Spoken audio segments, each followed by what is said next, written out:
Hey everyone, welcome back. I'm here to recap a new story that I think you guys might like. The story is called Leveling Up My Husband to the Max. Please don't forget to like and subscribe. Our main girl lives a bad life and dies a bad death. But when she goes back in time, she jumps at the chance and starts her plan to make her husband stronger. The story begins when the daughter of the family of Riarte arrives in the East District to marry the Duke, which is an imperial decree. Despite the fact that the East is notorious for monsters and famines, she is determined to succeed there.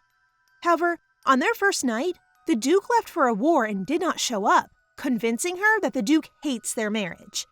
And not only has her mother-in-law spent her whole dowry, but word is spreading that she's an abandoned duchess as well.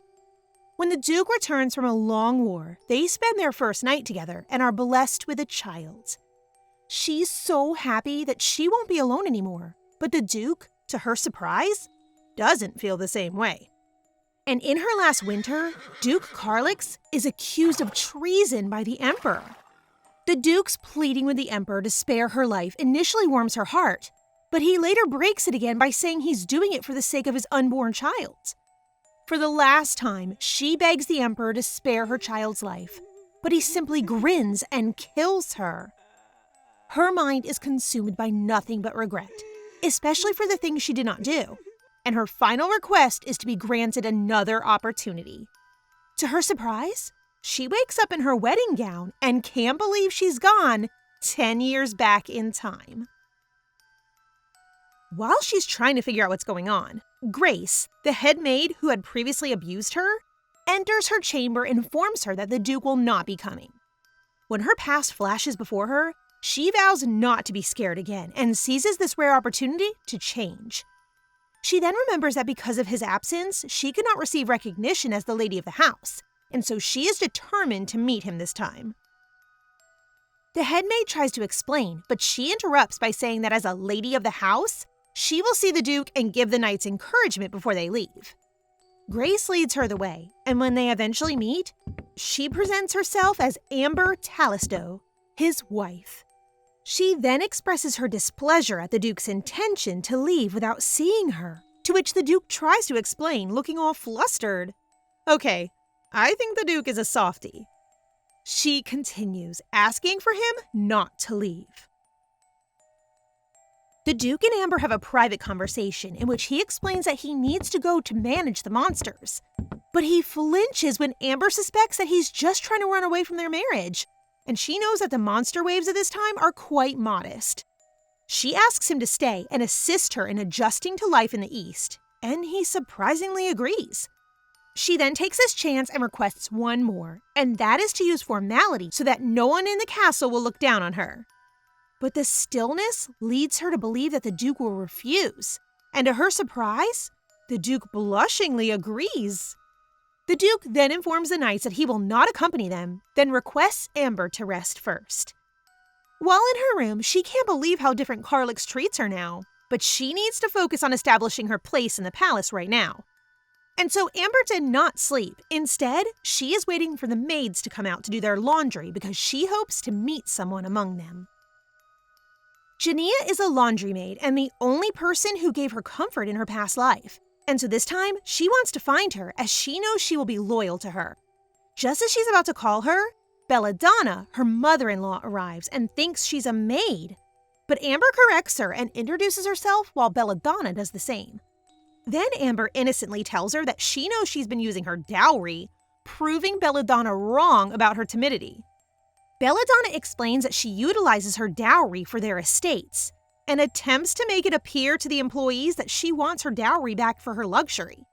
But Amber is no longer afraid and tells Belladonna that since her assets belong to her husband, she must listen to his opinion, making her upset.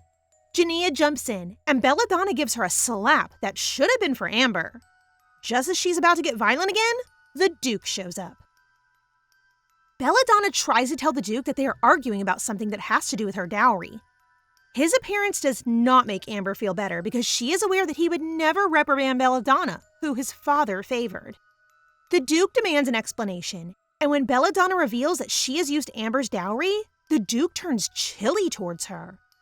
He approaches his wife and extends his hands to her, surprising Belladonna. Amber can't believe the sudden change, but also notices that the present Carlix doesn't have any battle scars yet and recalls how the past Carlix became increasingly cold and scarred after every war. The two then talk privately, and Carlix lets her know that he will return all of her dowry since it will be hard for her to live in the East without it. But instead of rejoicing, Amber believes he's doing this thinking she'll be using it for her luxuries, and so she coldly leaves. He tells himself that it's only natural that she doesn't trust him yet, but then his mind wanders back to the night before, when he met her and his heart almost burst. Someone is in love. A few years ago, when the monster waves were particularly bad in the East, Carlix traveled to the royal palace, pleading for help, but received no response. The East was once filled with vineyards, but due to monster waves and famines, it became like a wasteland. And the Emperor does nothing to assist them because he is threatened by the power of the sword held by the House of Talisto, even though they are unconcerned about the throne. So they always bow down to the imperial family for even the smallest support they receive. And it was then that he first saw Amber, who is full of life and wealth. When he receives the decree to marry her, he begins to overthink how he will provide for her. He lacks finances, so he resorts to going to war and plans to get monster cores and sell them to afford her lavish lifestyle. So this is where the misunderstanding started. Now, back in the present, Amber is treating Jania's face when the maid mentions that she and the other maids appreciate her for being from the West. When Amber asks why, she shares that they all believe that she has the power to change the castle. Jania kneels and asks Amber to take her under her wing.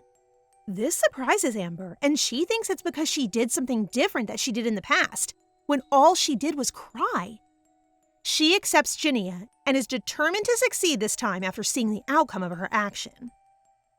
During her meal, she can't believe how much food is served to her, and it seems like the Duke prepares it just for her. She is so engrossed in her meal that she fails to see the Duke smile as he watches her from across the table. And when she thanks him, she notices the Duke blushing, and instead of responding, he juggles his wine. Cutie. He then notifies Amber about the knight's departure tomorrow, which does not worry her, but her concern is the impending war with the Kale Kingdom that will start the House of Talisto's fall. In order to overcome the damages, they need to be stronger. She offers the Duke her assistance, but he declines. She stands up and tells him firmly that she can save the East District. Amber tells him that she can end the food shortage in the East, but he just can't believe this as their country's famine is so different from those in other countries. Their land has gone so ill that no one knows what's causing it. In her past life, 8 years from this time, a researcher helped them solve this, and so she needs to meet her. The Duke won't let her help him, which she sees as an insult, and expresses that she is more than simply a prop. But the truth is that he simply does not want her to learn the truth about the East for fear that she'll abandon him. Tell her your feelings! He snaps out of his thoughts when Amber expresses her desire to do her best as the new Duchess, and requests that an invitation be sent to Count Freya's daughter in his name. He agrees, and asks why the Count's daughter, to which Amber responds that she is the key to ending the famine. She returns to her room after their meal and begins to make plans for how she will use her dowry. She summons Heinley, the butler who has served the family for 3 generations and has never left the house, even after being accused of treason. In the past, he never sided with either her or Belladonna and simply observed, but this time will be different. She tells Heinley that she's planning to sell all of her dowry and use the money on their territories, and she asks him to help her. She knows Heinley will not trust her right away because she is a member of the West's nouveau riche noble family, but she explains that her money is worth saving the residents who are starving. Her dowry is worth $5 million, which is enough to support the locals for at least 3 years, prompting Heinley to promise to assist her. Then, they start to discuss who they'll sell it to and what they'll do with the money. While Amber examines their financial plans, Heinley's worries have subsided now that he realizes the new Duchess is proper. What troubles her now is their current weapons deal with Count Nasto, who is known for being deceitful. Their knights require new weaponry in preparation for a future war with the Kale Kingdom, and she can't think of anyone but her father, whom she remembers arguing with, who can supply them with weapons, so she has no choice but to write him a letter. After a busy day, when she returns to their room, she is blessed with a very handsome duke waiting for her. She can't believe that the duke is actually waiting for her, and she starts blushing when she notices how his beauty sparkles like the moon. The unbuttoned shirt, sir, is illegal.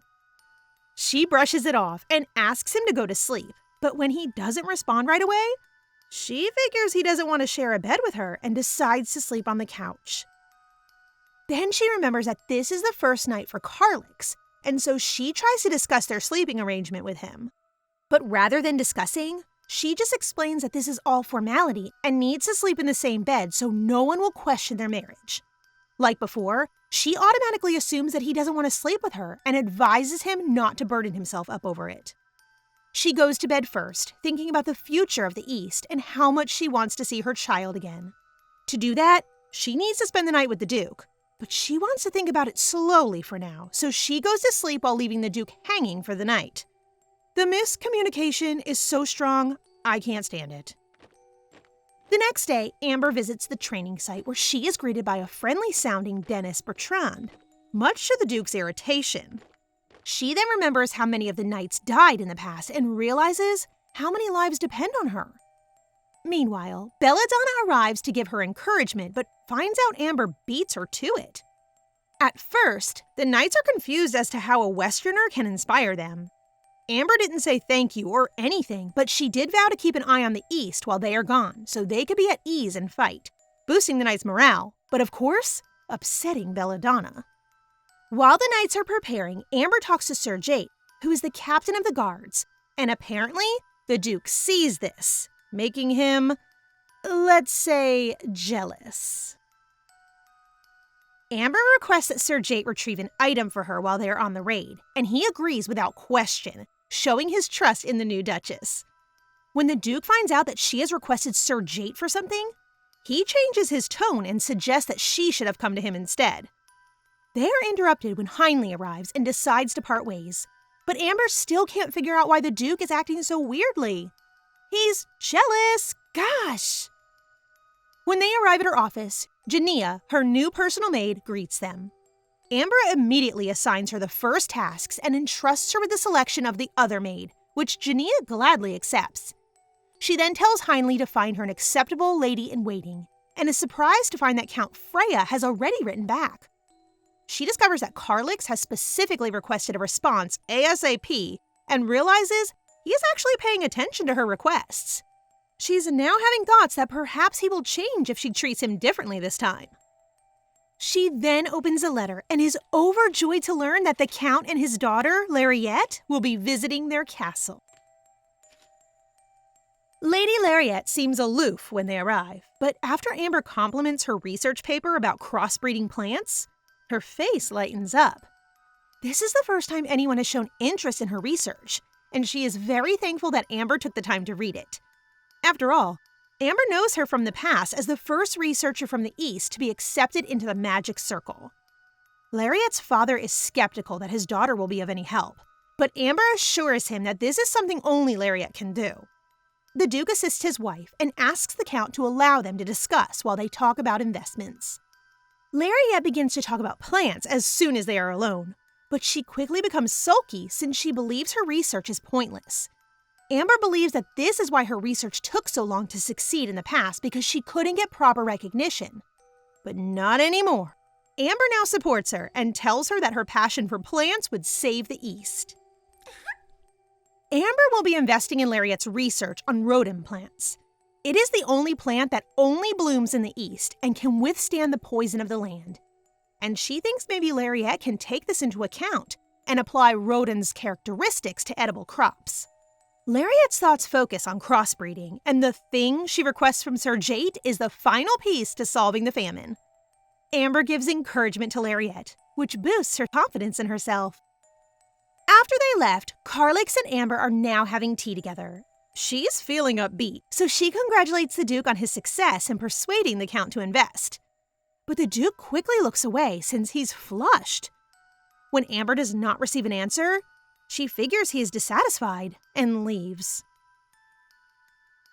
Grace then approaches Amber and informs her that her mother-in-law is looking for her. When she enters the vine room and notices Belladonna speaking with other ladies, she realizes her intention is to intimidate her. She used to be scared, but not anymore. So she sits beside her and asks why she has a key in the vine room, which is under her care as the Duchess. She discovers that Carlick's father handed it to Belladonna, whom he favored.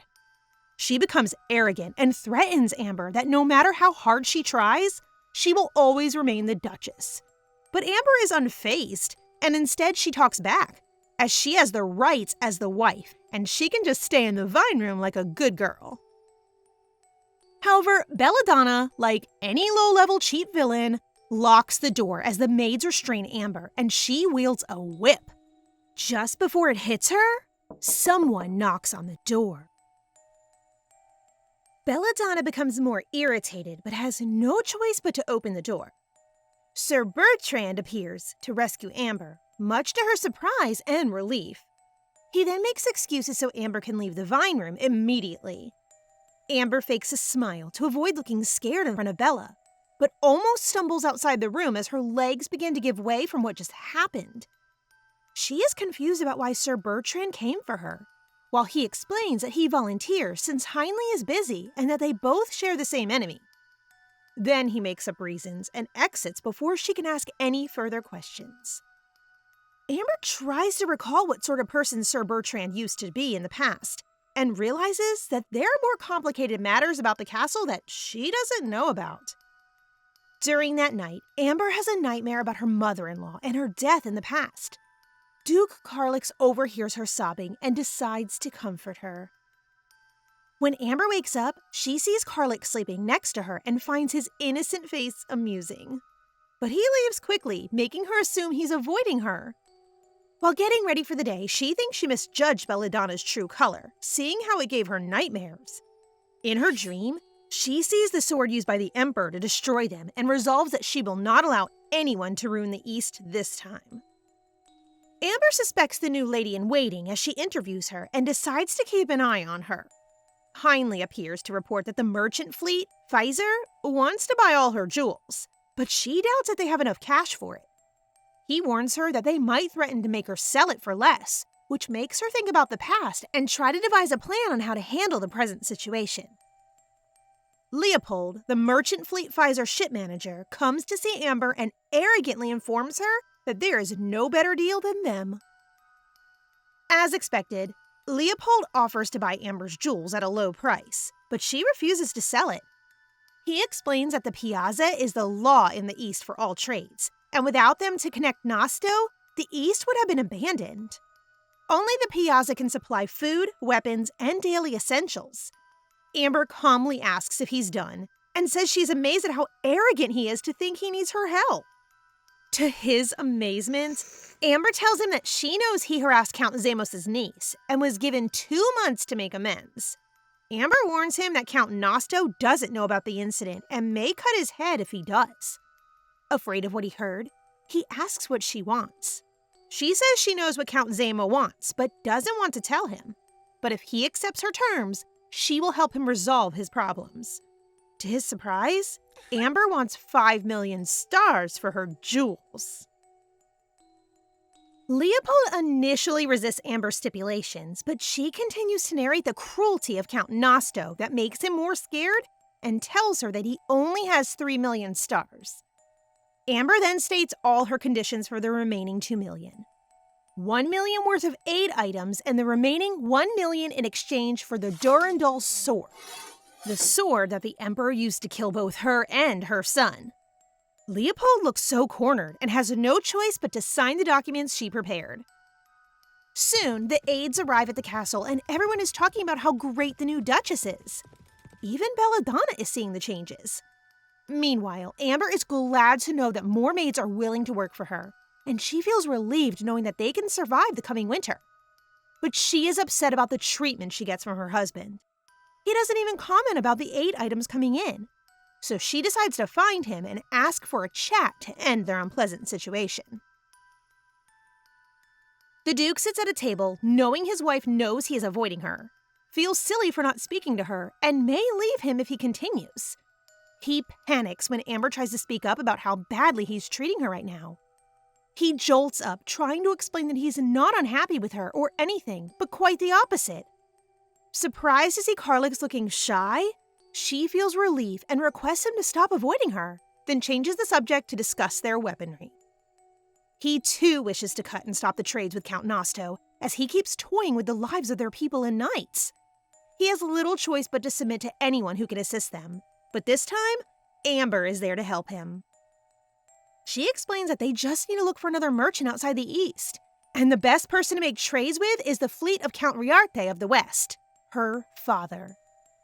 The Duke is concerned since he knows they are not on good terms, but she knows that she must confront her father sooner or later.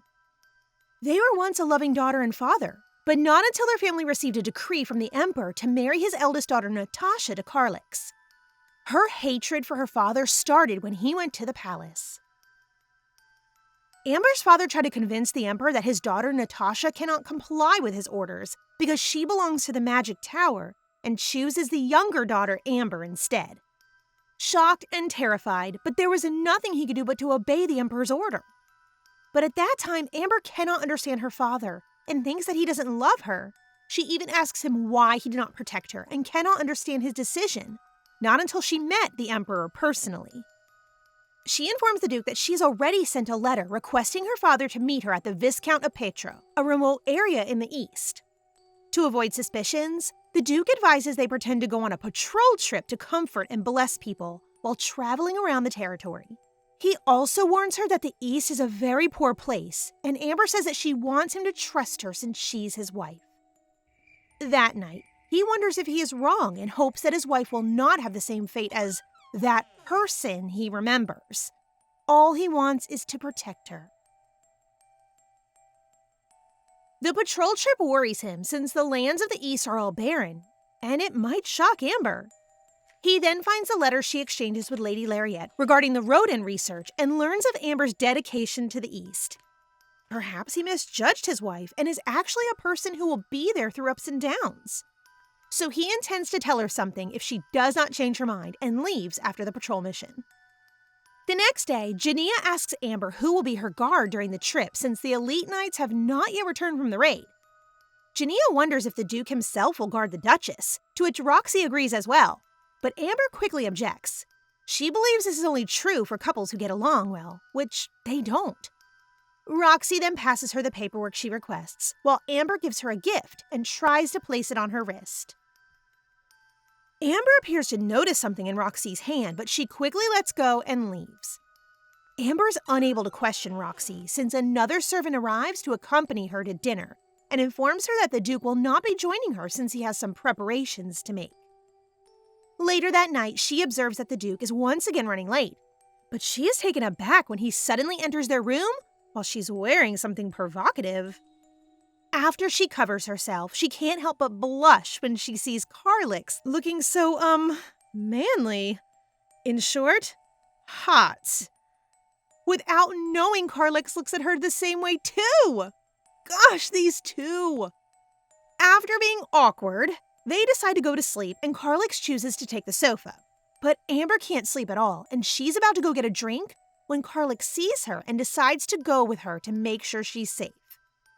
She remembers the cold Carlix of the past and decides to go back to bed, and can't believe he's no longer the same, wondering if the war truly changed him. The next day, Amber doesn't care who her patrol guard is, but just as they are about to leave, she spots Carlix on horseback. He asks for the lady's hand, escorts her to the carriage, and explains that he will be her guard for the patrol trip. Amber still can't believe it, and the only reason that makes sense is that all the knights are out on a raid, so he has no choice, but the Duke cuts her and kneels down to inform her that he will still be her guard regardless of whether or not the knights are present. As they are on the road, her mind still wanders to the Duke. She starts to warm up to him, but is hesitant to trust him for fear of being hurt again. Meanwhile, back in the castle, Belladonna is planning something evil against Amber again. Their first visit is to the house of Torcum, and she sees right away that the Baron treats her with less respect compared to the Duke, which just shows he's on Bella's side. When they enter the mansion, Lydia, the Baron's daughter, welcomes the Duke with an alluring gaze. This appears to be Bella's plan, to have the Baron's daughter seduce the Duke, and if she succeeds, she might become the Duchess or so. Later, when the Duke fetches her for dinner and asks whether she slept well, to which she replies positively, the Duke flashes a smile, making her blush. She then quickly changes the topic, and they go to dinner together. To her amazement, the Baron makes an effort to prepare their dinner, but what surprises her more is when Lydia arrives wearing a revealing dress and sits beside the Duke. I hate her already. Amber sees what Lydia is attempting and observes as the Baron begins to tell Carlix how much Lydia prepares for the day and requests a compliment, but they receive none. Yes, read the room, you fools. But the father persists, and Lydia gives him a pair of lucuma as a gift. Torcum is known for its lucuma, which is traditionally shared by lovers. Amber starts to feel nervous as Lydia cuts the fruit and serves it to the Duke. But to everyone's surprise, the Duke pushes the fruit away, looking angry. The Baron shifts his target and begins to criticize Amber since she is from the West, comparing her to his daughter. The Duke has had enough and warns the Baron not to be rude to his wife. And he then approaches his wife, takes her hand, and leaves. A man who only simps for his wife. Yes! Carlix apologizes to Amber on behalf of the Baron, as he is under his responsibility and hopes that what happened won't make her hate the East. Seeing the Duke display emotion for the first time, she caresses his face unconsciously to reassure him that she is fine. Later in her room, she can't believe her actions and blames Carlix for it. She then goes for a walk and recalls that ever since before, Carlix has always gotten attention from women because of his looks, while she was always stared down by those women, but he never had any affairs with them. And as she continues to stroll, she comes upon Carlix and Lydia and confronts them. She feels upset seeing Carlix with Lydia late at night, and the way he looks at her makes her blood boil. Lydia takes her leave first while the two talk privately in a room. Carlix doesn't want to upset Amber and explains that Lydia only came to report her father's corruption. The truth is that Lydia went to his room to seduce him, but he turned her down, so to save face, she reports her own father and claims it was his orders to seduce him in order to steal the Duchess position. The misunderstanding has been resolved, but Amber refuses to admit that she is upset. Carlix tries to look at her and notices her face turning red, which he believes is due to her low tolerance for alcohol. He tries to give it a lot of thought, which makes Amber laugh and lightens the mood. Look at these two slowly falling in love. Amber calls Lydia the next day to find out who is behind their scheme. Lydia initially tries to cover it up, telling Amber that it is actually her father's. But when Amber shows her a letter with Belladonna's signature on it, the letter is actually fake. But Lydia falls for it and starts confessing. After a while, Carlix informs him that they must begin their patrol and warns her that it will be difficult. Our girl is prepared and eager to be a part of it. She then gives aid to the locals and listens to their stories, happy that she is gently changing the East. But only until they arrive at Viscount Petro's house. The place is so barren that not a single greenery can be seen. Viscount Petro welcomes them and thanks the Duchess for sending supplies. Suddenly, a little girl runs up to Amber and asks her to help her mom. She visits the mother and tries her best to help, only to realize that her efforts are still falling short of the mark. Even the Duke tries to help the village by doing some heavy work, but is distracted by his worry that after Amber sees the dark side of the East, she will leave. The Viscount apologizes for their unlivable situation, stating that he is alone and without assistance. His wife died, and his children have long since given up and left, but he couldn't bring himself to leave. He shares that a long time ago, their place was beautiful and full of crops, and remembers how he promised Miles Talisto, the great-great Duke, that he would make it the best village. Viscount Petro recalls his meeting with the great-great-grand Duke and how the beautiful lands of the East began to change quickly, from lush greenery to a lifeless East today. Residents and nobles are fleeing the East due to monster assaults and food shortages, but Viscount Petro cannot stand to leave the place because he hopes that he will see the magnificent view again. Amber learns that she's not alone in her desire to save the East, as she discovers that there are other people who share her affection for the region. While she's in her thoughts, the Duke worries if the East's dire situation disappoints her and tells her that he didn't know how lush the East used to be either, and he cannot believe how it is now. The Duke expects her to complain, but instead Amber begins to provide suggestions for how they may aid the people, especially their medical care. The Duke is speechless as Amber explains her plans and how she wishes to see the beautiful East again. And when he sees that Amber has no intention of leaving, he tells himself that he will do everything for his wife. Later that night, they go to the secret meeting place, where she is surprised to find her father waiting. After greeting each other, Amber requests the Duke for a private moment with her father. She did not expect her father to personally come, and she wonders if he is with any guards.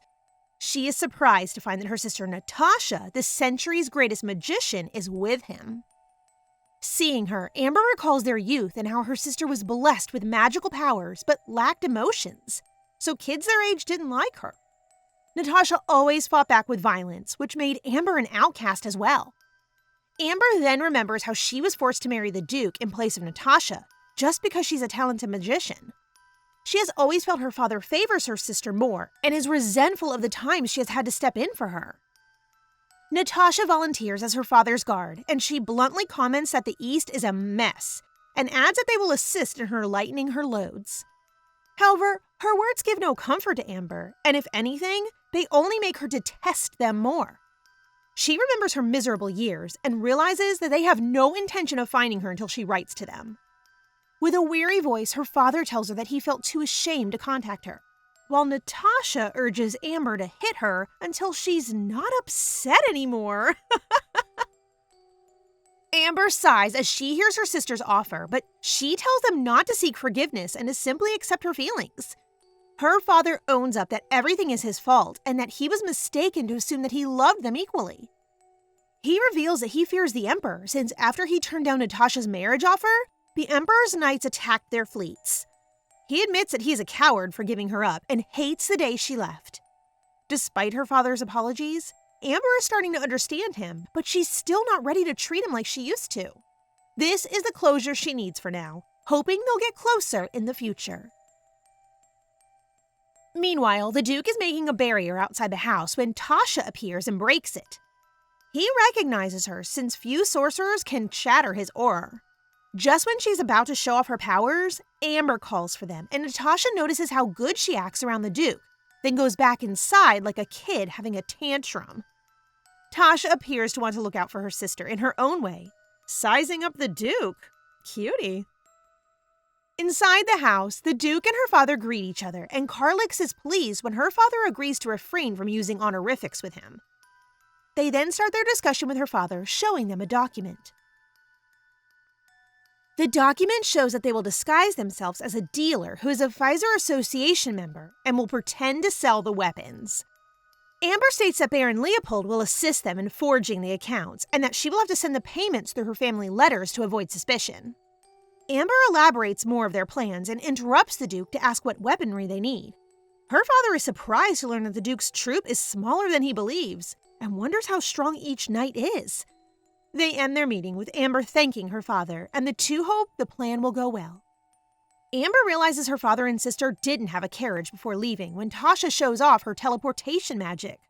Cool! Both of them observe that the Duke is actually a good person, and before they go, Natasha recalls that the Duke's aura is around Amber. Auras hang around the person the owner cares the most, making her think that her sister is safe with the Duke. After their secret meeting, they continue on their patrol for 3 days, and it goes smoothly. While she's alone, she wonders what would happen if she could go back in time before the Emperor ordered their marriage. Would she be living a better, happier life with her family? Questions keep lingering in her mind. And so they return to the palace. Amber recalls feeling uncomfortable with her husband after meeting her father and sister. Carlix enters the room and sits with her, making her anxious. Just then, he tells her that he understands that meeting her family has left her feeling confused, and that she can tell him how she truly feels. She's hesitant at first, but eventually opens up to him about how much she regrets coming to the East because of how lonely and terrifying it is.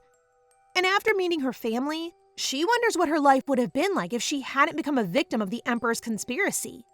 But despite her regrets, she plans to stay because she knows nothing will change. Hearing all she said, the Duke kneels in front of her, firmly holding her hands, and says that something will change. He reveals that he was scared of her leaving after knowing the real situation in the East. But after their patrol, he learned that they could share the burden in hopes for her to stay.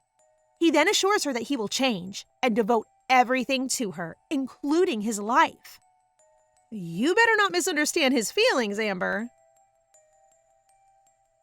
Amber still has worries and believes he will eventually betray her, something Carlix fiercely opposes. She can't help but see the past Carlix in him, but part of her wants to trust the him now. She goes to hug him, and the two share a kiss. Yes! Carlix then lays her down in bed, while Amber tries to ask for assurance, which Carlix gives to her by swearing to be hers only, and that she can treat him however she likes. She suddenly realizes that she is terrified of losing the new him, and admits to herself that her heart has been longing for him to love her all along. Yes! Everyone, please, don't forget to breathe. His past flashes back before him, and he remembers how weak his mother was when it came to his father. She could not let go, even after knowing his father was cheating. And so at such a young age, he believes marriage is merely a contract. There was a time when he tried to criticize his father for his scandals, but all he received was a slap from his mother. She begged him not to act up and to stay a kind son, as she wanted them to be a perfect family, which he had done his entire life. As a result, when his marriage decree arrives, he has no expectations because he knows it is only a contract. However, his perspective changes when he meets Amber and realizes she's entirely captured his heart. And so, for the first time, Amber let her guard down and spent the night with her husband. The next morning, she wakes up and instantly turns red, remembering what happened the night before. Well, a core memory, you may add. She then prepares for the day and searches for the Duke at the training field. Sir Bertrand greets her when she gets there and informs her that Belladonna has received a letter that she believes is from Baron Torcum. Bertrand inquires about their patrol, but she draws a line between them and tells him to trust her instead of asking questions. He quickly apologizes and tells her the Duke's location. As she enters the Duke's study, her mind races with thoughts of what the future holds for them from here on out. And when she sees Carlix, she starts to imagine a life with him. The Duke greets her and informs her that the room belongs to his biological mother, Liliana, who passed away a long time ago. He then asks his wife if she wants to use the room, which she gladly accepts. But their conversation is cut short when they hear the knights arriving. Sir Jate informs them that their raid was a success, and that he has obtained the monster blood Amber has requested. Bella is so furious that the couple appear to be getting along that she plans to do something hideous. Not to worry, it's most likely something cheap again. Meanwhile, Amber is now in her office and plans to host a welcome back banquet for the knights using the Great Hall. Even in her previous life, the Great Hall was prepared specifically for their returning knight, but Bella exploited it to host her own parties, so the knights always receive the bare minimum of treatment. Heinley suddenly shows up and reports that Bella wants to host the banquet herself this time. Heinley adds that Bella orders him to get the key from her, and so she decides to confront Bella herself with Jania beside her. As soon as they enter Bella's chamber, Amber bluntly refuses to give her the key, reminding her she's now the new lady of the house and she will be in charge of hosting the banquet. Then they leave. Jania apologizes as she couldn't step up to help her since she's not with a status, and so Amber thinks it's time to get herself a proper lady-in-waiting soon. Carlix then shows up, telling her not to overwork herself when she recalls to inquire if their land was once an independent country of the White Kingdom, which the Duke confirms. However, it has been absorbed by the Empire, although elements of the White Kingdom's traditions remain. Since they're on the subject, he gives her a dress from the White Kingdom that his mother once wore and hopes she'll wear it to the banquet. Amber loves the dress, but isn't sure if she can pull it off. The Duke reassures her that she'll look good in anything, which makes her blush. Somewhere, the maids receive an order from Bella to purchase luxury items for which they do not have funds. The next day, word spreads among the knights that the House of Talisto is arranging a lavish banquet for them, which have reached the villages. They worry, as this does not make sense to them considering their financial situation. This word has also gotten out to the maids, but they believe it is Bella's doing when suddenly, Amber arrives and asks the head maid where they have placed the orders. She shows them the petitions from the citizens and is afraid it will damage Talisto's reputation, putting their finances in danger. Amber admits that it will be difficult for her to keep everyone safe on her own, but she promises that if they help her, they will not lose. Bella expects the carriage to arrive with the luxury items, but it never does. Instead, Amber appears and tells her that she's canceled every purchase. Dumbest Villain Award goes to... Previously, the conversation with the head maid went well, and Amber ordered her to use the money for food instead. While Amber shows Bella the petition they've been getting from the public asking the palace to stop its frivolities, Bella immediately begins an argument with her. Amber prepares evidence that Bella has been misusing the castle funds for herself, and the captain of the knights, Sir Jate, surprisingly steps forward as well. He has seen the goodness of the new duchess, particularly her efforts to provide them with new weapons. He then pledges to follow any orders Amber will make for the sake of the East, along with the other knights and maids before her. Amber says it with authority, taking her due place as duchess in command of the castle's household operations, and demanding the key from her. Bella feels so humiliated and tosses away the key, and this closes the case. The next day, the celebration starts as the Duke and Duchess enter the Great Hall. The Duke does the opening toast, and everyone starts celebrating while Sir Jate personally thanks Amber for the aid she gives to their family and for her effort to get them weapons. He then swears his loyalty and acknowledges her as part of the house, making Amber happy. After the banquet, the couple discusses the letter Amber received from Lariette. She expects the problem with the research and knows the monster's blood is the solution, which she has already ordered to be delivered to Lariette. After Carlix realizes the monster blood is what she requested from Sir Jate before the raid, he asks her shyly to let him know about things like this in the future. He then confesses he's a little upset and explains he wants to help her in any way he can. He then ends their conversation with a kiss. Love how he was honest about how he feels. Yes, communicate. Oh wait, my bad. He did not kiss her yet. He recalls their discussion before about how she doesn't like it and ends up leaving our girl hanging with just a kiss on the forehead. Gosh. The next day, the knights receive their new weapons, and they couldn't be happier. Carlix receives a different sword that her father specially prepared for him, but she thinks it is lacking and feels that there's another blade more befitting for him. She leaves the knights with the Duke and meets with Leopold. He manages to bring the Durandal sword with him and then inquires as to whether she has resolved his issue with Count Zamo, which Amber confirms. He can't believe it's been resolved, and his ships are no longer banned from passing through the Count's land. She has made a deal with the Count to be his niece's chaperone in order to fix his problem. They know that Count Zamo plans to expand his family power by marrying his niece to someone with power, and having a good chaperone will undoubtedly improve his niece's reputation. However, Leopold believes this won't be enough. She anticipates this and has already promised the Count to introduce the niece to a prominent family in the capital. Just as Leopold thinks they've completed their business, Amber orders him to personally apologize to the Count's niece, which he is forced to accept. When they arrive at the Count's house, Cecilia, the Count's niece, introduces herself, and Amber notices how prim and proper the young lady is. The Count starts to brag about her like she's an item, and shares that Cecilia decorated the reception hall herself. Amber is honestly impressed, making Cecilia blush. After their rapport, Cecilia is ready to see Leopold and receive his apology. I'm already liking the new girl. Rather than quivering and waiting for Leopold to apologize, Cecilia gives him a disgusted look and asks him to bark. Such vulgar words, which even Amber finds surprising. Leopold then starts and tells her it was a mistake and he didn't recognize her as he was drunk at that time.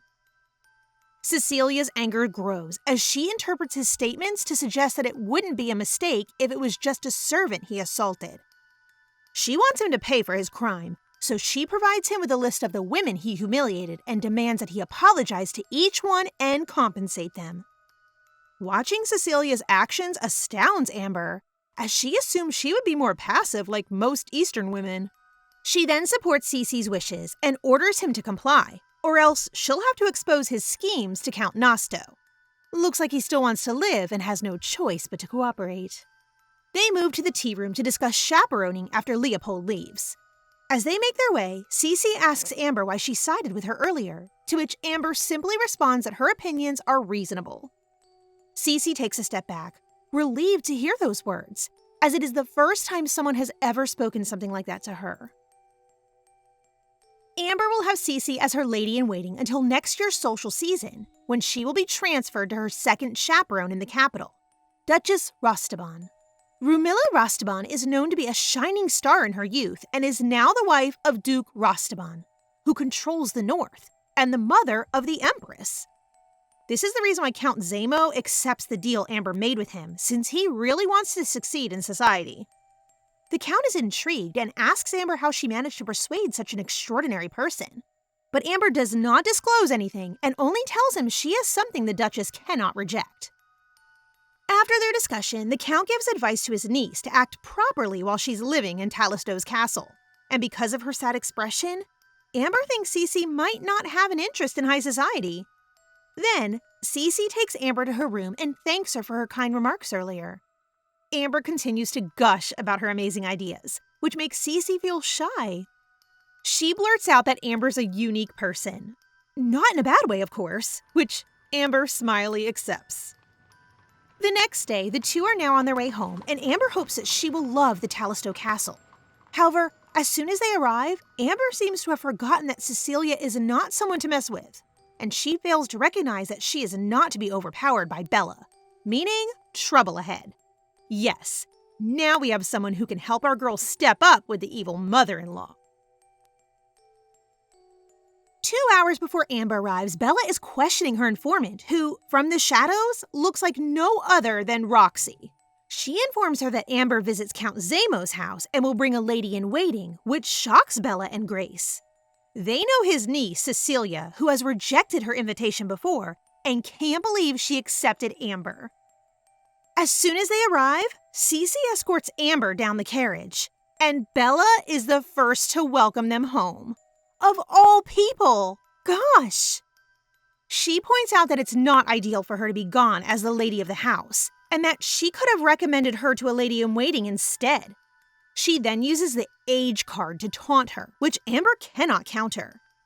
Cece senses this and stops the two to introduce herself, and Bella swiftly shifts her attention to her and offers to introduce her to respected ladies in the East. This makes things hard for Amber since Bella's proposition may help Cece marry a son from a prestigious family. So she might switch sides and accept Bella. But to everyone's surprise, Cece once again rejects Bella's offer and will only serve Amber. After the encounter, Amber is now in her room, happy about how Cece reacted earlier when suddenly, Carlix enters the room panting. Okay, just tell her you miss her.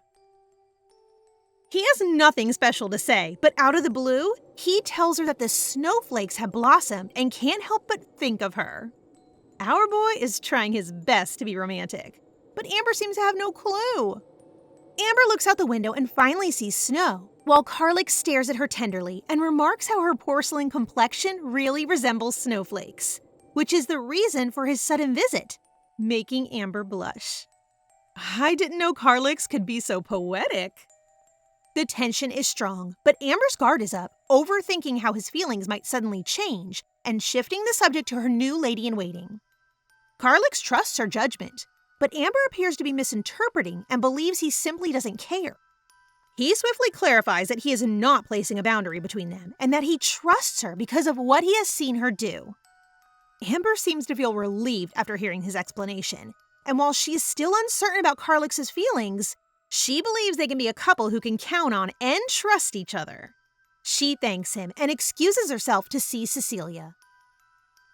She meets Cece in her room, thanks her for standing up against Bella, and notices how this makes Cece happy. However, she needs to break her moment and warns her not to do it again, which startles Cece.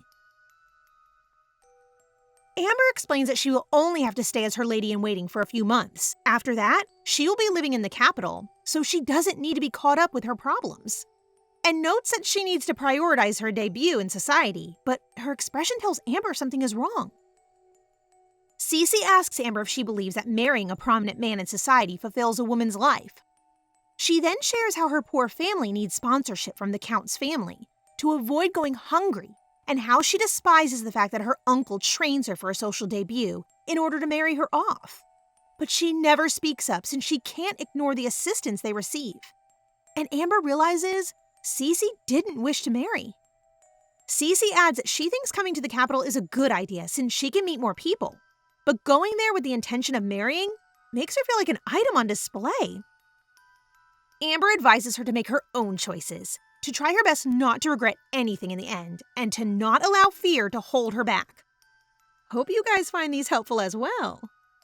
Amber tells her that no matter what she decides, she'll have her back because she's her chaperone, the best at it.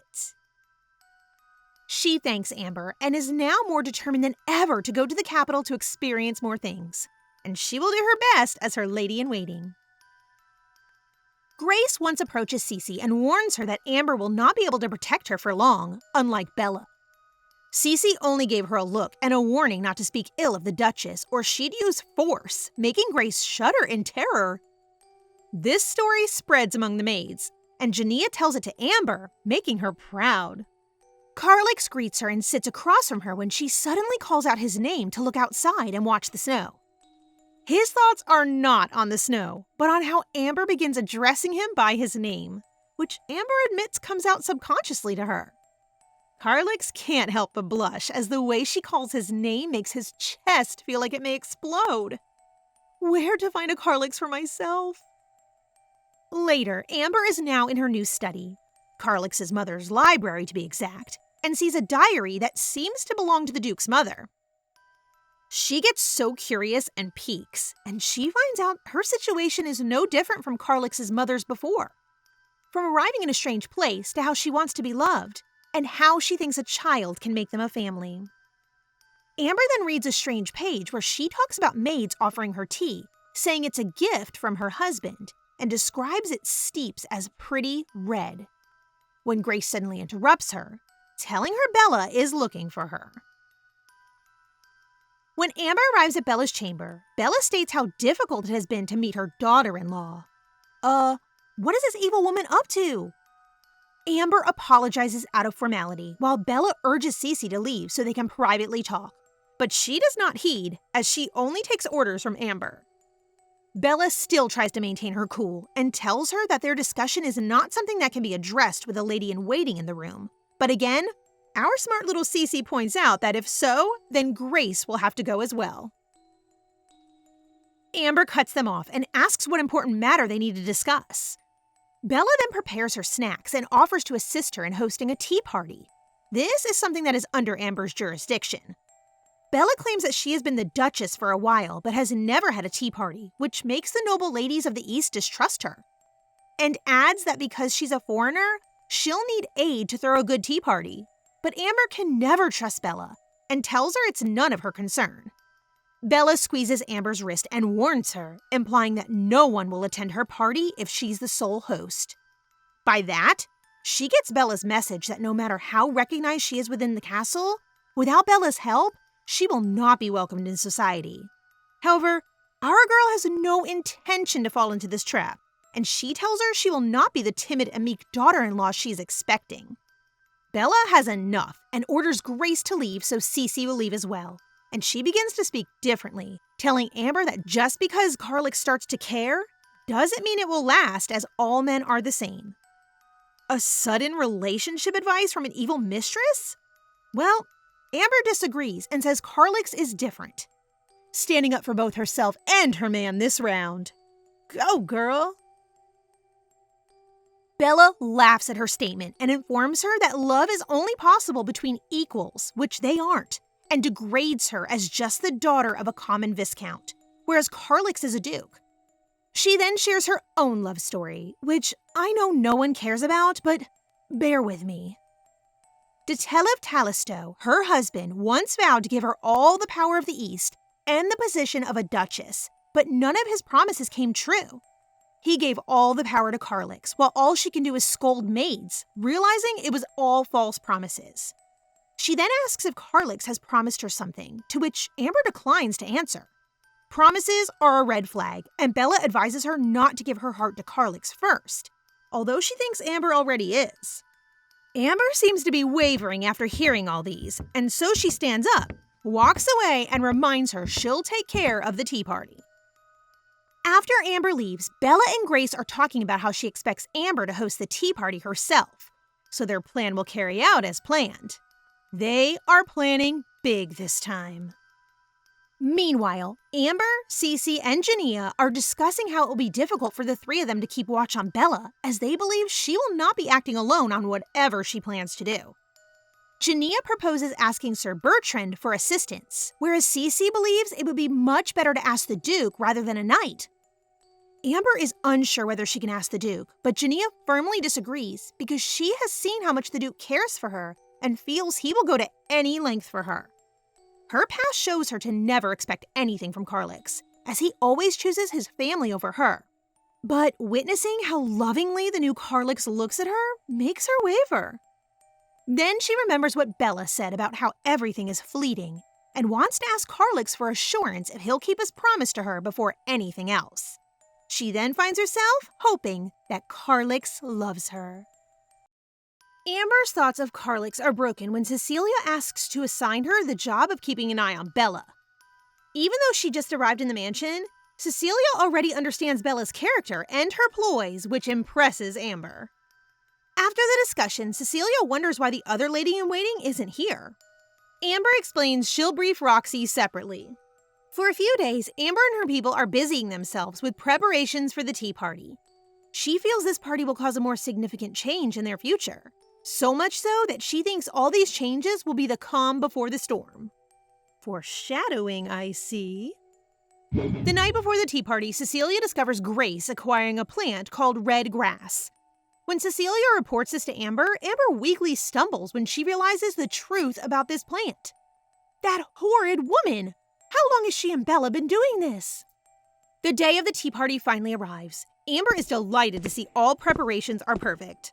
All the invited ladies are present except for three, and of course, those three latecomers are Bella's friends.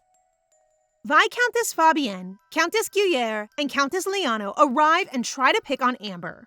But they have a hard time when everything is so well done and perfect. Take that! Our girl is prepared. Amber introduces Cecilia as her lady-in-waiting before she walks away to do her hostess duties. Before they officially start, Bella suddenly barges in and forcefully invites herself to the party. But this doesn't upset Amber as she welcomes her with a big smile. Unbothered queen indeed. Cecilia leads Bella to her seat. Amber instantly notices Grace's absence. Last night, Amber realized the effects of red grass. If steeped into tea, it'll have a deep red color and disgusting scent.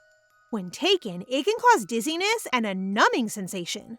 Moreover, after long-term intake, it can cause death. What made Amber weak-kneed, though, was the memory of drinking this tea during her pregnancy in her last life, and it was Bella who gave her that tea. I knew that woman was crazy. To make things worse, she had read about the same tea in Carlix's mother's diary. Amber officially starts the party by introducing the gold leaf tea specifically ordered by Lariette. Most of the guests are impressed by the tea, decorations, and overall high standards of the party. Just as Amber is suspicious of Bella's silence, Countess Liano suddenly faints. In the uproar, Bella accuses Amber of using red tea on her close friends just to antagonize her. Amber suspects the trio have personally put the red grass themselves. However, she can't ask for a body search since it'll be rude. But Countess Guyer suddenly says to perform a search on them. If they were to be proven innocent, Amber will have to take full responsibility for what happened. The audacity of these people! The party is in chaos. Amber refuses to search the involved guests, but Bella keeps pushing her. Since she's that confident, Amber suspects the evidence is probably long gone now. This is just a play to humiliate her and ruin her standing in the East society. The doctor comes in to give medicine to Countess Liano. The Countess is shocked to see the seriousness in the doctor's actions, making Amber realize the trio didn't know the lethality of the drink. Suddenly, Viscountess Fabienne accuses Roxy of tampering with their teapot. Bella then exclaims that this was Amber's plan all along, since Roxy is her lady-in-waiting. She puts on a show and asks to perform a body search on Roxy, knowing full well she had Roxy put a vial of red grass inside her dress. This woman is getting on my nerves. How can anyone be so nasty? While Roxy is on her knees, Amber whispers how she knows Roxy was Bella's spy.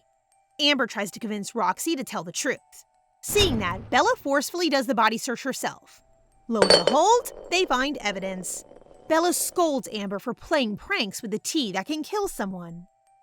This statement caused pandemonium. After the doctor affirms that the tea is lethal, especially after long-term use, everyone is shocked, especially the ones who drank it. LOL, it's your fault for following the wrong person. Common sense isn't hard to use, people.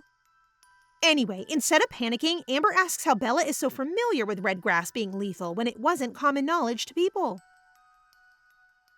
With that question, Bella becomes a suspect. She tries to make Roxy confess the truth while threatening her under her breath. However, Roxy finally sets herself free from Bella's cage when she exposes the real truth. Go, girl. Get rid of that bully. She then tells everyone she was tasked by Bella to give the red grass to the three friends. With this, Bella's scheme comes to light. Bella tries to brush this off, saying the dosage is too light to cause any damage. But the women who drank it are still worried and also expose the truth. They then seek the doctor for any remedial medication. Bella leaves in defeat and suppressed anger. Yes, run away, you loser. After the party, Amber talks with her ladies-in-waiting. Roxy apologizes for being a spy before, but Amber didn't blame her. Instead, she thanks her for telling the truth earlier. Grateful, Roxy vows she'll only serve Amber in the future. Meanwhile, Bella whips a poor woman just to release her anger. But still not appeased, she swears to ruin Amber with everything she's got. This old woman doesn't know when to give up now, does she? The next day, Amber's in good spirits after the successful party. She feels even prouder after remembering Carlix's words expressing trust in her. Suddenly, Roxy comes in, desperately asking for help. Roxy found a letter in her room. It was from Layla, her friend, who works in the vine room. The letter says she was hiding at the warehouse and was asking for help. Roxy fears Layla has been whipped by Bella because of her. Roxy pleads with Amber for help. They run to the warehouse and find Layla all battered and bruised. Cecilia goes out to find a doctor while Amber tries to apply first aid. However, Layla cries and keeps on apologizing. Her words put Amber on alert, but it's too late. Bella arrives with a group of people. They grab Amber while knocking out Roxy. Bella takes out her whip and says she'll force Amber to bow down through fear. She purposefully misses her first strike to see Amber cowering in terror. Laughing, she attempts to hit Amber again. Not willing to succumb to this torture, Amber tries to grab a rake, but she falls down when she tries to avoid Bella's whip. Bella stomps on Amber's foot in delight and insults her. I can't wait for this horrid woman to get what she deserves. She's pure evil. She laughs when she sees Amber desperately looking for a way to fight back. Just as Bella is about to hit her, the doors open and Carlix arrives. You're finally here, hubby. With a dark look, he grabs Bella and asks how she dares to hit his wife. Bella reasons this was a misunderstanding. She didn't hurt Amber, she was just scaring her is all. You can't lie your way out when you're holding a whip. You're caught red-handed. Literally. Carlix doesn't take her nonsense and orders his men to lock her up in the room in the north. He then carries Amber outside the warehouse with Belladonna screaming for de Televe, the previous duke. Before they leave, Carlix tells Bella that he's had enough of her. No one can protect her now, not even his father. Yes, tell her, Duke, she's too delusional. In the bedroom, Carlix bandages Amber's wounded arm. He asks her if this isn't the first time something like this happened. After Amber affirms, Carlix apologizes. He blames himself for everything, but Amber consoles him, saying he saved her. In this lifetime, he chose her, And that changed everything. Carlix, overwhelmed with emotion, hugs her and vows not to let her get hurt again ever. Carlix then talks about his childhood. He shares with her the miseries of his mother, Liliana Telesado. His mother dreamt of his father's love, but unable to get it, she could only remind Carlix to be a good and kind son. Even when Liliana died, he still remained a good heir. So when another woman took his mother's place as duchess, he didn't oppose. Instead, he focused on reviving the East in place of his irresponsible father. However, with the continuous monster raids and the worsening of their land, the East suffered. His father turned even colder. He's always cold, Carlix. Don't give him excuses.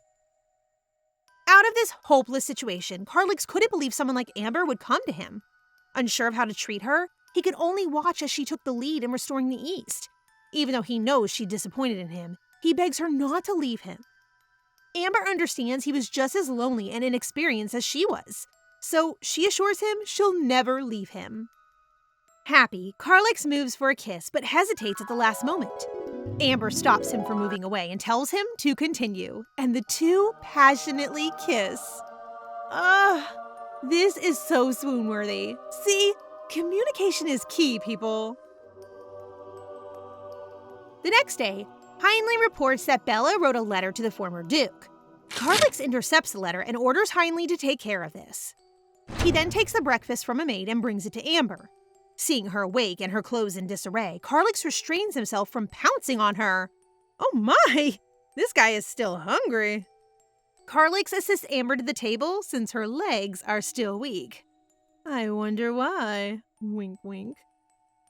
Amber tries to eat faster so she can go back to her duty soon, but Carlix stops her and says she should take a break. Amber assures him she'll only do simple tasks today, and Carlix volunteers to accompany her. Apparently, he already planned to stay with her for a few days and adjusted his work schedule accordingly.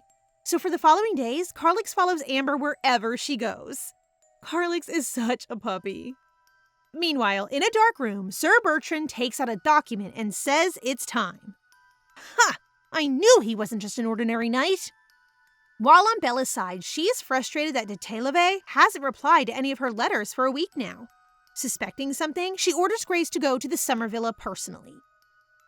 Back to Amber, she debates whether she should tell Carlix about her suspicions of his mother's death. As she mulls over this, Carlix arrives in the library and asks her why she didn't return to their bedroom yet.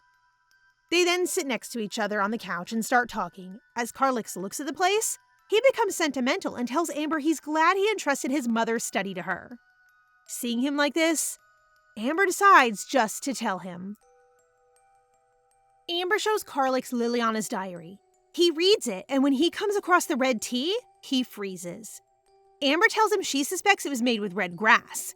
When it becomes apparent that his mother's death may not be natural, Carlix becomes angry. She was only too happy to drink the tea, believing it was a gift from his father. Poor woman! I really want to see her avenged. Amber decides to hold an investigation against Bella. Amber then consoles him with a hug and promises to reveal the truth of this matter. Yes, power couple, you must stand together. The next day, Amber contemplates how to investigate Bella. It's been 10 years. It's highly unlikely they can still find evidence at this point.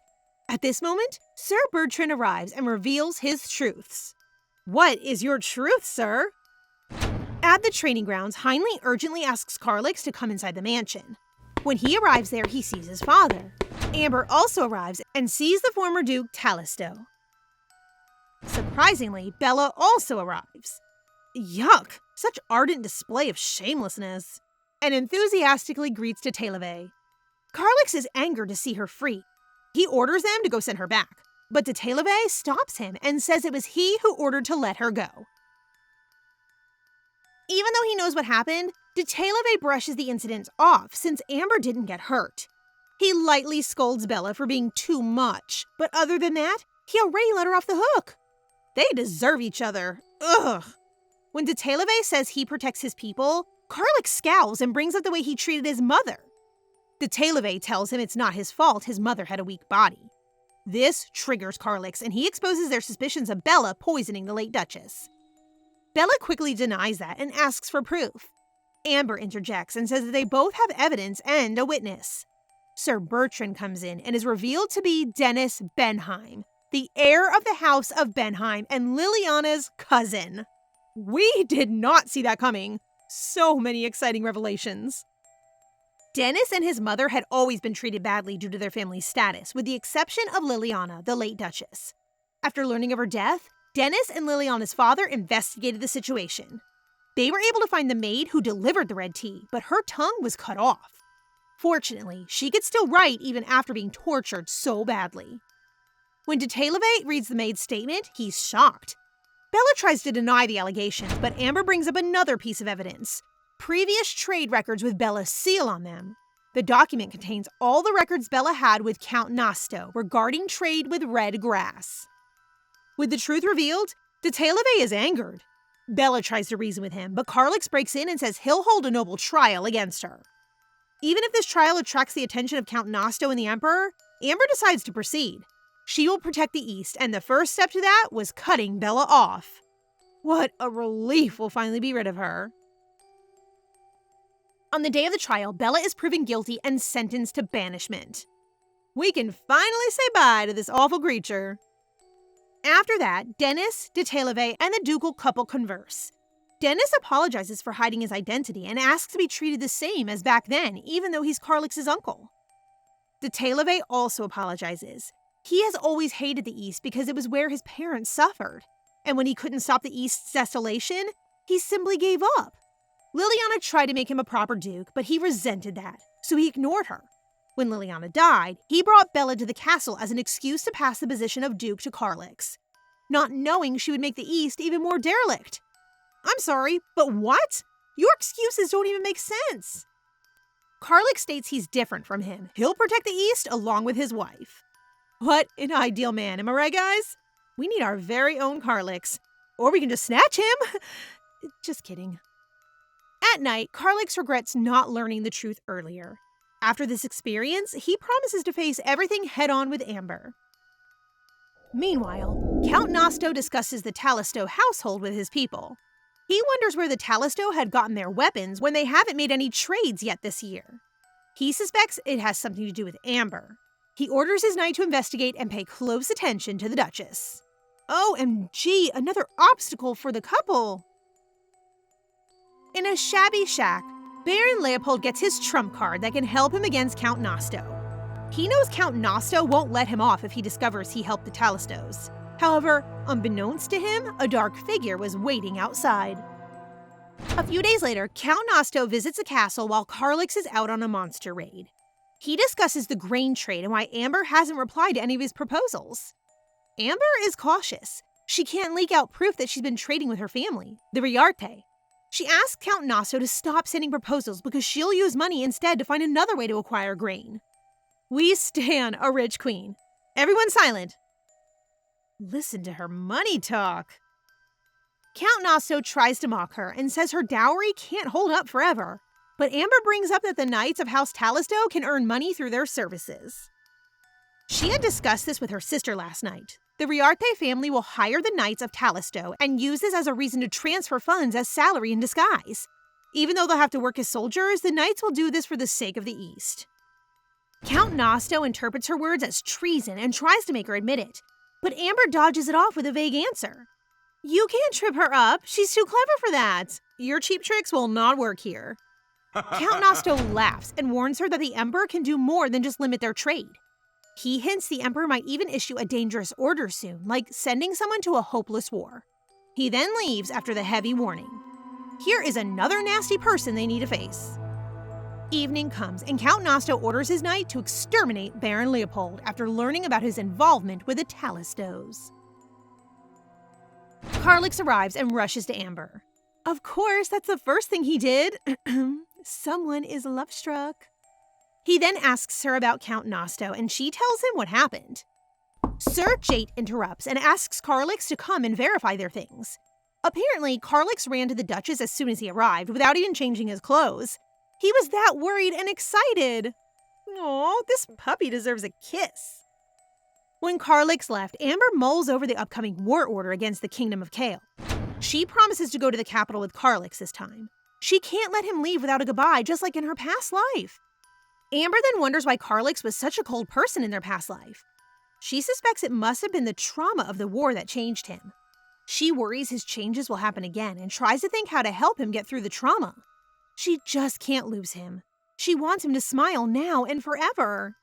No, I love how the both of them are becoming more and more open with their feelings. At the shabby shack, Sir Benheim tries to track Baron Leopold at Amber's orders, but he's too late. He finds the Baron dead in a ditch. However, he finds a bag next to him. Meanwhile, at the capital, Count Nosto reports to the Emperor.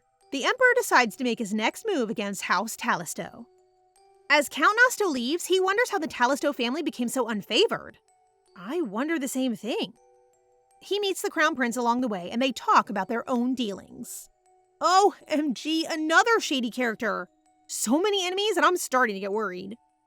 Back in the east, Carlix receives the Emperor's letter and says he's being urgently called to the capital.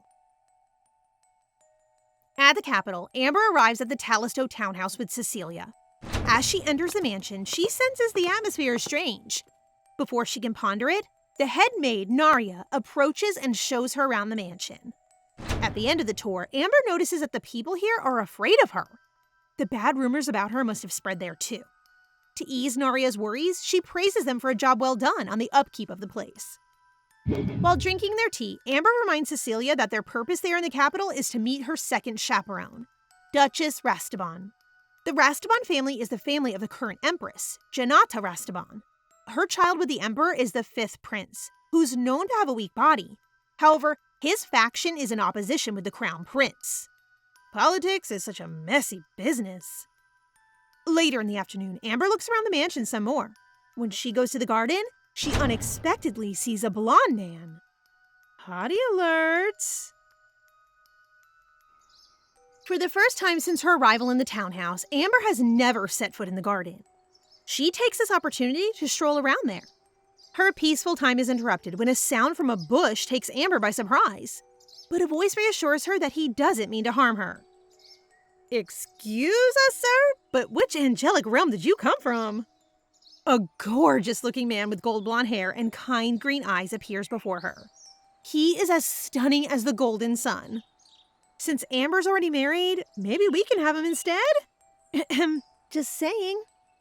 He has been looking for her, but before she could ask, they both hear Carlix calling out to her. He swiftly goes back into hiding, promising that he'll formally introduce himself next time.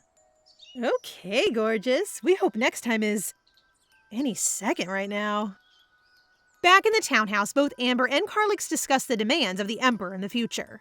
She has her moment of hesitation, and the Duke notices this, reassuring her that he'll listen to her no matter what. Aw, how sweet. This gesture gives her courage to speak of protecting the East with what she can do. The following day, Amber and Cecilia arrive at Duchess Rastaban's mansion. It's a big and beautiful sight. They even come across a magic tool that could control the area temperature. They see Duchess Rastaban waiting for them inside. Cecilia meets her with a curtsy, introducing herself right away.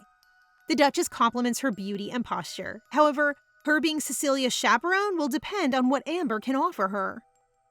Cecilia is escorted outside the door as the two duchesses are seated, facing each other.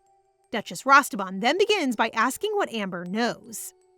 She tells her what she knows about the fifth prince, who is apparently Duchess Rastaban's grandson. Amber makes use of her knowledge from her past, since she knows about his illness, from its symptoms, its name, Lunamars, and even its treatment. To avoid suspicion, she gives credit to her sister, Natasha Riarte, who is well known as a genius daughter of the House of Riarte. She claims that the mages share information with other mages, hence how the intel was passed on to her. Duchess Rastaban is startled and doubtful about the information, as she finds it hard to believe. But Amber is prepared, showing her the herb, courtesy of Lariette, that could cure the fifth prince's illness. We all love a Girl Scout. Amazing how much preparation Amber put into this.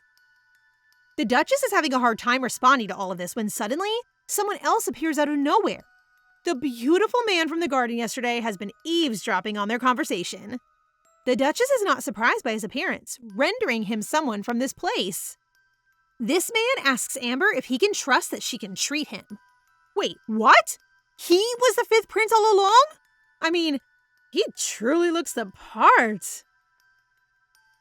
The man Amber met in the Talisto townhouse garden is none other than the fifth prince himself. He gives her a quick look and low-key gesture to not reveal that they've met while the Duchess Rostaban isn't looking. They exchange formalities, as if it was the first time they met. Oh, why are you being so sneaky, Mr. Prince? So it seems that Amber is the 15th person who has approached the family in regards to the illness. The fifth prince has total trust that Amber will succeed. And she will. She's not our girl for nothing. The prince has high hopes for her because she even knows the name of the disease, and so far, no one else does. Amber confidently takes full responsibility for what will happen. We all stan a confident queen. Slay! After the meeting, Amber finally leaves Cecilia to stay at Duchess Rostaban's place, but not without a tearful farewell. She then spots her husband Carlix waiting for her. He has been waiting the whole time, and he looks like a puppy waiting for his master. How cute. Our lovebirds take a lovely stroll through the gardens, but they must brace themselves to meet the Emperor himself. At the Emperor's palace, Amber shudders at the memory of her past life when she gets killed by the Emperor. Good thing her husband is there to support her. If only all of us has a husband like him. Life is so unfair.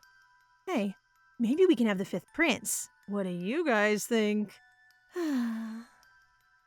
The Emperor greets them, and without delay, he talks about how the kingdom of Kale has been a thorn in their side. Back then, something unimaginable happened with the trade deal from the previous emperor, and because of that, they stopped giving amethysts, an important source of magic research being monopolized by the kingdom of Kale. This man is clearly just looking for an excuse to send them to war. Amber knows that this would put the House of Talisto in danger. The Emperor's greed is shown as he orders Carlix that not only should the Kingdom of Kale surrender their amethyst, but the Empire will also take a heap of their small land. Oh no, this war will not be an easy one, and his demands are beyond reasonable. Seriously, what is his problem? In the carriage on their way home, Carlix worries that he may not come back from war. Oh no, we cannot lose Carlix, even though he's clearly Amber's alone. He tries to hide his worry from Amber, but she notices it right away and squeezes his hand. She tells him that she has a present for him when they get home. Ooh, what could it be? We love presents. Back at their mansion, the ancient artifact that once killed Amber is gifted to Carlix as part of a trade with Baron Leopold.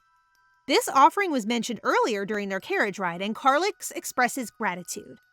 What surprises Amber so much is witnessing an unexpected change in the sword when Carlix grips it. The blade transforms into a crystal clear blue. This has never done this before. What other mysteries are we unlocking? Is this sword going to play an even more significant role? OMG, I am at the edge of my seat right now. Soon after, war preparations unfold without respite, leaving little for Amber to do but hold on to hope. Amidst negative thoughts about the impending conflict and its impact on her husband, she reflects on Carlix's transformation due to the war. Carlix draws her close, reassuring her and promising to come back unscathed. You better! Don't leave our girl Amber alone for too long. The following morning, the Duke sets up to finally leave for war. He takes Amber's hand and gives it a kiss before fully departing. Amber falls to the ground as she recalls being alone again from her past life. Jania is running towards her as she is unconscious on the ground. Oh no! Be strong, Duchess! Your husband will return to you. Amber spends 3 days in bed, her deep sleep reflecting the toll of separation from her loved one. Finally, she awakens from her extended slumber. She is more affected by her husband's leaving than she thought. Even in her past life, Amber was always waiting for Carlix when he went to war. This time, however, she hopes it to be different. Rather than sitting idly, she goes around the capital to send aid for her people as she waits and prays to God, despite not believing in a higher being, that he brings Carlix safely to her. Please, Lord God, it is too early for us to get widowed. I mean, Amber to get widowed. However, despite being busy with the matters in her own hands, anxiety fills the walls of where she resides. A year passes, and she receives another letter from her beloved. The contents of the letter only heightened Amber's anxiety, as things are not looking better for Carlix. Oh no. Trust your husband, dear Amber. He will return to you. On a random day, Lariat barges into the library. She can't contain her excitement when she tells her that the seed that was crossbred with a rhodon plant is successfully sprouting. Such excellent news! Things are finally turning for the better, and we hope it continues that way. Tears well in Amber's eyes upon hearing the news. The East District's pivotal issue is resolved. They can now cultivate their own grain. While Carlix and his men battle through the frigid winter, he's informed of Amber's message. Her promise of a transformed East upon his return fuels his determination to triumph in the war, no matter what. Yes! Going back to your lovely wife is a must! Brimming with newfound courage, Amber symbolizes her resilience by cutting her hair short. New hair, new you indeed! Let's go, girl! Amber swiftly rushes to meet her beloved Carlix upon receiving news from Jania about the knight's return. After a year apart, they are finally reunited. They had the most heartfelt moment as they embrace each other after a long time of being without each other. We can only imagine the amount of yearning and despair throughout that time. But the power couple is together again! Hooray! Back indoors, Amber can't ignore the contrast to her previous experiences, where Carlix bore numerous scars, even on his face. This time, he's nearly unblemished. A stark difference. Yet, even with the battle scars, he would have been as dashing as ever. Or maybe I'm just a fool for his charms, but can you blame me? Nevertheless, his time away at war was far from easy. Carlix seeks a reward from Amber. One kiss falls short. He desires more. Amber reciprocates, revealing that waiting was equally challenging for her. Their night becomes intimate, the first in over a year. By dawn, they've bared their hearts, expressing their emotions fully. How hot and romantic! Makes me so lonely in these cold, cold nights. At night, nightmares of the happenings in the war wake Carlix. Amber holds him close whenever he starts to get disturbed in his sleep. Good that our girl Amber is there to soothe his PSTD from war. The next morning, Amber, Carlix, and the Knights enjoy breakfast with the East's newly grown grain. The Knights propose visiting the fields in person, astonished by the outcome. In the East's field, Sir Jate becomes emotional, witnessing the thriving crops. Carlix gazes onward, grateful, acknowledging Amber's role in this success. Returning to the mansion, the couple shares another intimate moment, this time in the bathtub. Whoa, whoa, whoa! Calm down, you guys! Can't get enough, Carlix? Holding Amber close to him, he is reminded of the warmth whenever he holds Durandal, the sword she gave him for battle. He continues to spoil her during intimacy. He concludes that the warmth of the sword can't compare to her own.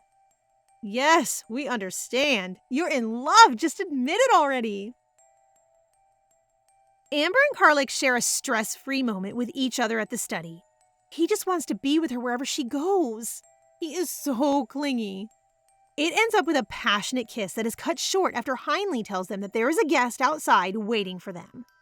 She has to push herself off him since they are caught in a naughty position. How embarrassing, but we understand that you can't keep yourselves away from each other for very long. The guest in question is none other than the fifth prince. It's Carlix's first time meeting with him. He kneels to formally greet the prince and introduces himself. The prince shares that for many years, he has suffered seizure-inducing nightmares of the Emperor piercing his sword through him. And because of Amber's help, he stops having such nightmares.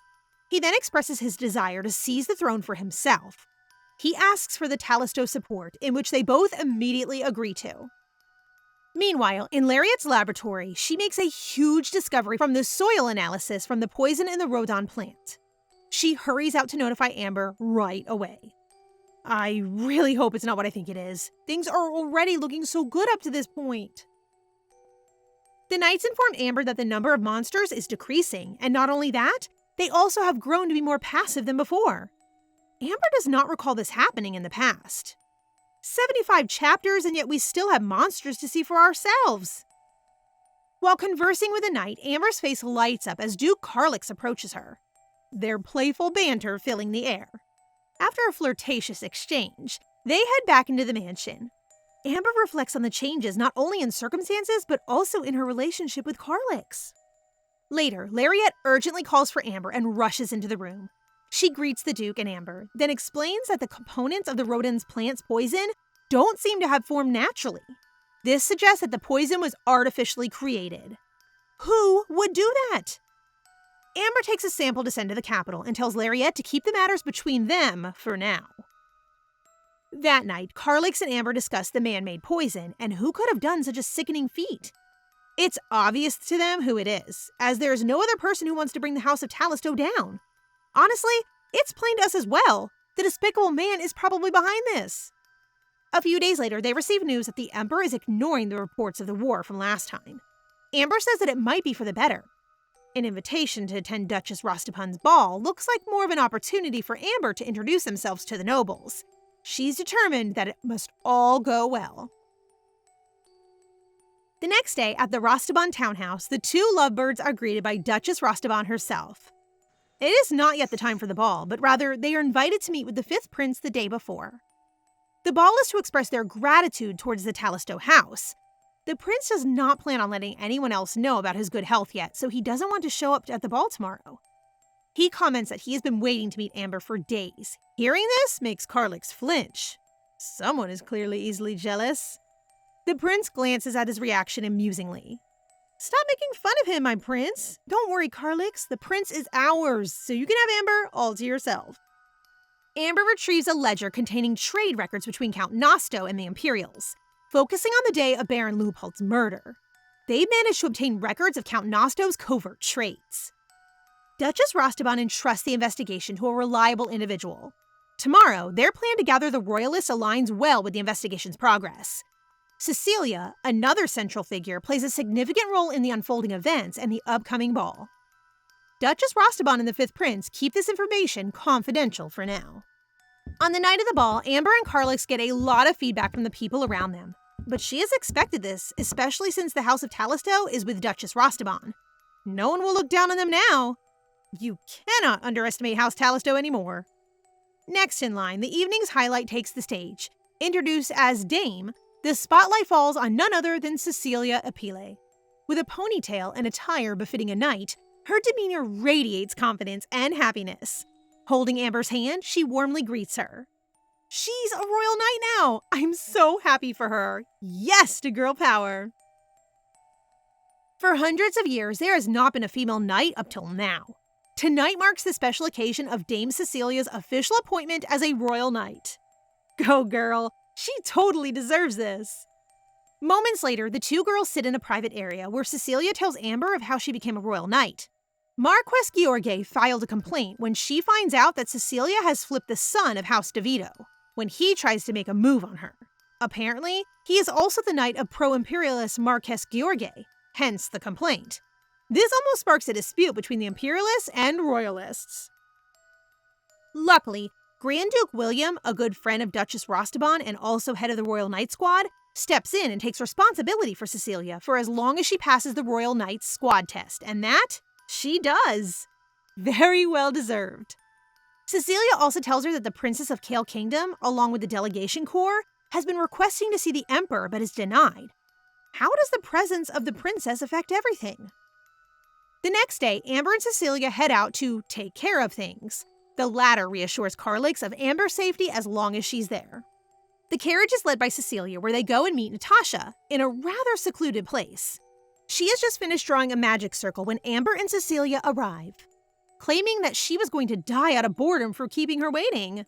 Natasha is so sassy. We love it. The two sisters are sitting in front of a magic-induced fireplace. They're not supposed to let other mages know that she brought a non-mage to their hideout, as Natasha could get kicked out. She flaunts that the magic circle can't do anything to her anyway. That's how much of a genius she is. A little arrogant there, Natasha, but then again, she really is a genius. With no delay, Amber seeks her sister's assistance, and Natasha readily offers her help. She examines the rodent plant and learns about the manufactured poison. Furthermore, Amber shares her knight's observations about declining monster populations and their shifting behavior, a trend not detected by the magic circle sensors. Pushing for details, Natasha encourages Amber to confide in her fully. Amber ponders whether to reveal everything, but Natasha's keen intuition prompts her to disclose the information. Natasha explains that if Amber's suspicions about magic are accurate, She can deduce the process behind the artificially created poison. She only needs a few more puzzle pieces to complete the picture, compelling Amber to divulge the whole story. Upon hearing Amber's account, Natasha is incensed that her family didn't come to her aid when she was on the brink of death. She vows to do whatever it takes to prevent history from repeating itself for her sister. The next morning, the Talisso household receives an invitation to an opera which is sponsored by the House of Duke Rostaban. Amber is flustered by the fact that it means that this is their first date. Our Amber is literally married, though. She's so cute. As they are watching the opera together, Amber glances at Carlix and thinks that he may find it too distasteful. It's Carlix's first time watching an opera, so he doesn't know whether he likes it or not. But for as long as it's with Amber, he looks forward to it. Slay, you two. You're doing great in communicating, unlike in the past. Something we need to learn, guys. Amber is happy to hear that and says that it is their first date too, after all. Carlix blushes at the fact that it is indeed their first date. They already did the deed lots of times, but they're still so pure. Cuties. Music plays and the opera unfolds. Carlix is more invested in the opera than she thought. He squeezes his chair handle during the war scene where the male lead falls in war, but he is resilient as he loves the female lead that much enough to make it through all of it. We can tell how much Carlix relates to this. As a cherry on top, the opera ends with a happy ending. Her gaze meets with a touched Carlix. He must have seen the two main characters in them. She holds his hand, saying that she likes the ending as well. Before they head into the lounge, Carlix takes a quick moment to steal a kiss from Amber, who blushes really hard. Geez, stop flirting, you two. Not all of us have something like this. The couple meet with Duchess Rostaban, who invites them to a place to sit and chat. They thank her for the invitation, complimenting the wonderful play. Murmurs from the royalists are heard all around them, but this doesn't faze our brave Amber. She is eager to make changes in this society, as her goal is for the House of Talisso to become the center of the royalists. And it all starts from here on out. Amber's strategy unfolds seamlessly, garnering widespread support and altering the Emperor's perception of the House of Talisso. Invitations to balls and tea parties from various houses pour in, underscoring their increased influence. Unexpectedly, Dame Cecilia arrives with urgent tidings. The Emperor has acceded to the Kingdom of Kale's plea for an audience. What is this vile man scheming? The Duke recognizes the Emperor's reluctance to entertain their grievances, and Amber suspects he might exploit this as a chance to incite further conflict. Luckily, Dame Cecilia is aware of the delegation corps location, enabling Amber to address them directly before word of the audience's approval reaches them. Amber dispatches a letter to Princess Daisy, leader of the Kale delegation. She reveals the Emperor's hidden agenda in granting the audience. While they hope for clemency, the Emperor aims to prolong the war in some manner. That good-for-nothing Emperor is so awful! How can a person be so vile? Princess Daisy struggles to comprehend Amber's revelation as they had already surrendered. Amber clarifies that the Emperor's true intention is to prolong the war, counting on the East's eventual self-destruction due to their limited number of knights deployed. To grab the princess's attention, Amber dangles the promise of restoring Kale's lost lands. The catch is that the princess must align with them rather than the Emperor. Amber pledges to substantiate her claims if given the chance. After some days, the Duke and Duchess of Talisso finally stand in the Imperial Palace to deliver their report on the recent war. We are once again going to witness the unpleasantness of the Emperor. Upon hearing their report, the Emperor congratulates them for winning and announces that he will be sending a little grain and gold to the east. A little? The audacity of this man! Carlix and his knights risked their lives for over a year for that? Amber asserts that relief supplies shouldn't be treated as a victor's reward, highlighting the potential backlash if the Emperor sends them home empty-handed. She points out the growing discontent among nobles, who wonder why the house responsible for the kingdom's victory hasn't received proper congratulations from the Emperor. Let's just say that all those social events the couple attended were worth it. The Emperor realizes the bad position he is in, and he is furious. OMG, this couple is so cunning. Take that, Mr. Evil Emperor.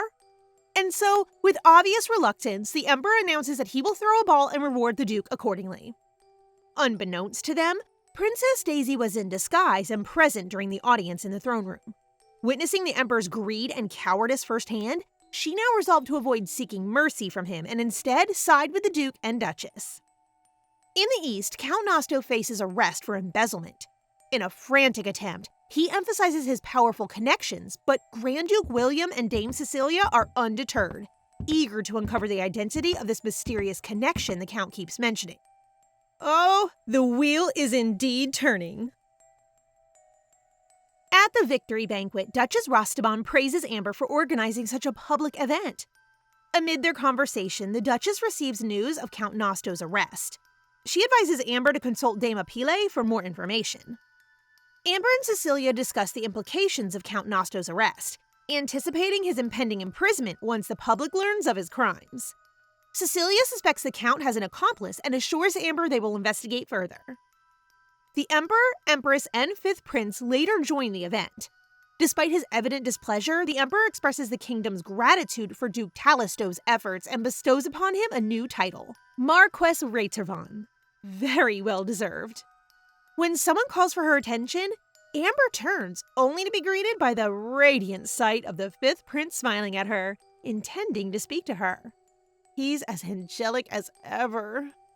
Meanwhile, Carlix is not very comfortable being the center of attention. All he wants is to go back to the lady's side and get lots of compliments. Really, he's just a giant puppy, isn't he? So cute. When he catches sight of her, she happily speaks with the prince, and he freezes. Oh, trouble in paradise? Someone is jealous. He wastes no time in approaching them. He wraps his arms around his lady and asks her not to leave his side. A little possessive there, Mr. Duke?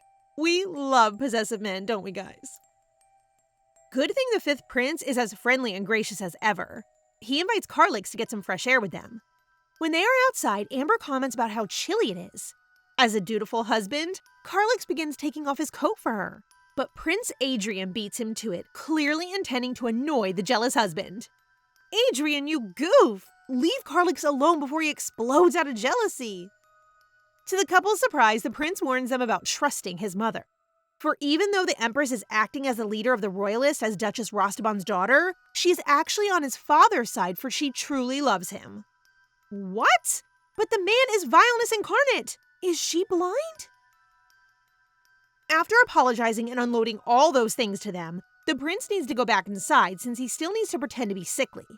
Before he leaves, Amber gives his jacket back to him, stating that her husband's jacket better matches her dress. Carlix, please, you look so flattered. Yes, the Duchess is only for the Duke. The two of them are left in the balcony, and Amber begins ruminating about Empress Janata's situation. She then leans her head against her husband's shoulders, and as expected, his heart begins beating crazy fast. He then bravely confesses that he was jealous, and the feeling makes him feel like he was on a battlefield. Oh my gosh, what a cutie! Ah, the wonders of love. She assures him that he is the one she likes right now, and he tells her that he likes her too. They then share a kiss right after. OMG! I want my very own Carlix! Somebody find me one, please. When they are about to go back, she suddenly catches sight of Crown Prince Julius. She remembers him from her gruesome past. What is he doing in a banquet celebrating them? Amber doesn't understand why the crown prince that hates them so much is in a banquet that is in their honor. She is so uneasy by his presence that she clings to her husband. This prince has the face of a person you simply cannot trust, and should not trust. Ugh! He gives me the chills. When he congratulates them, his insincerity is so palpable his words are practically acid. Gosh, the audacity of this creature! Later, the power couple are having tea with the Fifth Prince and the Duchess Rostaban, and they speculate the Emperor will send Carlix to war against the Arthur Kingdom. Unsurprisingly, they were right. The next time there's a gathering of nobles, the Emperor brings up the issue with the Arthur Kingdom regarding the succession since they are planning to crown the princess rather than prince. He deems the princess unsuited for the throne. Misogyny? Really? How refreshing. The Emperor, as expected, asks Carlix if he is ready to serve him again. Prince Adrian, the Fifth Prince, chooses that moment to ask permission to speak. Given the chance to speak, the prince tactfully proposes using negotiation rather than military action to address Arthur's succession issue. He suggests involving the Duchess of Talisto as an adept negotiator. Amber feels immense pride in his reasoning and envisions a transformed empire under his potential rule. In an earlier scene, while staying in their palace room, the couple engages in a lighthearted conversation about their comfortable beds. Amber finds amusement in the newfound ability to hear Carlix's spontaneous thoughts, a change from before. It is just so adorable. They are now having pillow talk, one of the pinnacle of fluff. Ugh, to have a relationship like this. Amber is clearly so besotted with him as well as she touches their foreheads together. She tells him that she loves it when he expresses his mind because that is what marriage means. Oh, I have nothing to ask from these two at this point. Before their departure, Prince Adrian is clearly excited about doing a princely duty for the first time. He is so cute. Maybe a shift in affection is in order. Well, I'm wrong because soon after, Carlix arrives. Stop stealing our attention, will you? You're married! Oh. Of course, he came to escort his wife to the carriage, intentionally putting himself between Amber and Adrian.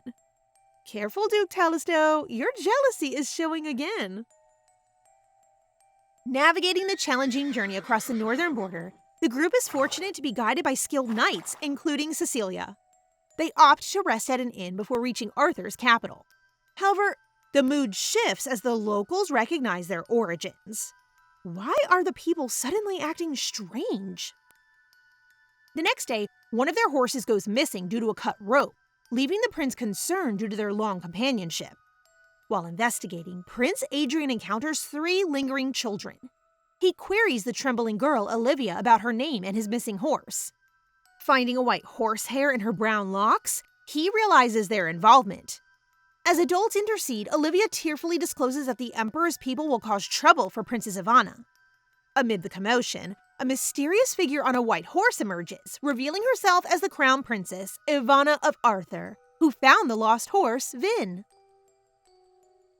The prince explains the situation to the princess. She bows her head and tells them that she has been aiding the village because of difficult circumstances. The prince implies that her action can be perceived as an intrusion into the Empire's authority. However, as a prince of the Empire, he understands since stopping people from starving is not a crime. Instead, he expresses his gratitude towards the princess. Seeing his radiant smile makes Princess Ivana blush. My gosh, why do I feel like there is something there? Are we gonna lose the 5th prince as well? I hope not. Upon their arrival at the capital, a banquet is held in their honor. Outside the festivities, Amber finds Princess Ivana looking troubled. They step aside to speak privately, where Amber proposes a temporary enunciation of Ivana's right to the succession. The princess's skepticism is evident, prompting Amber to unveil the royalist conspiracy and their plan to eventually crown Ivana under Prince Adrian's rule. Ivana worries about potential betrayal, but before Amber can respond, Prince Adrian joins them. He presents the letters detailing transactions between House Talisto and their coup plans, offering her the power to expose them.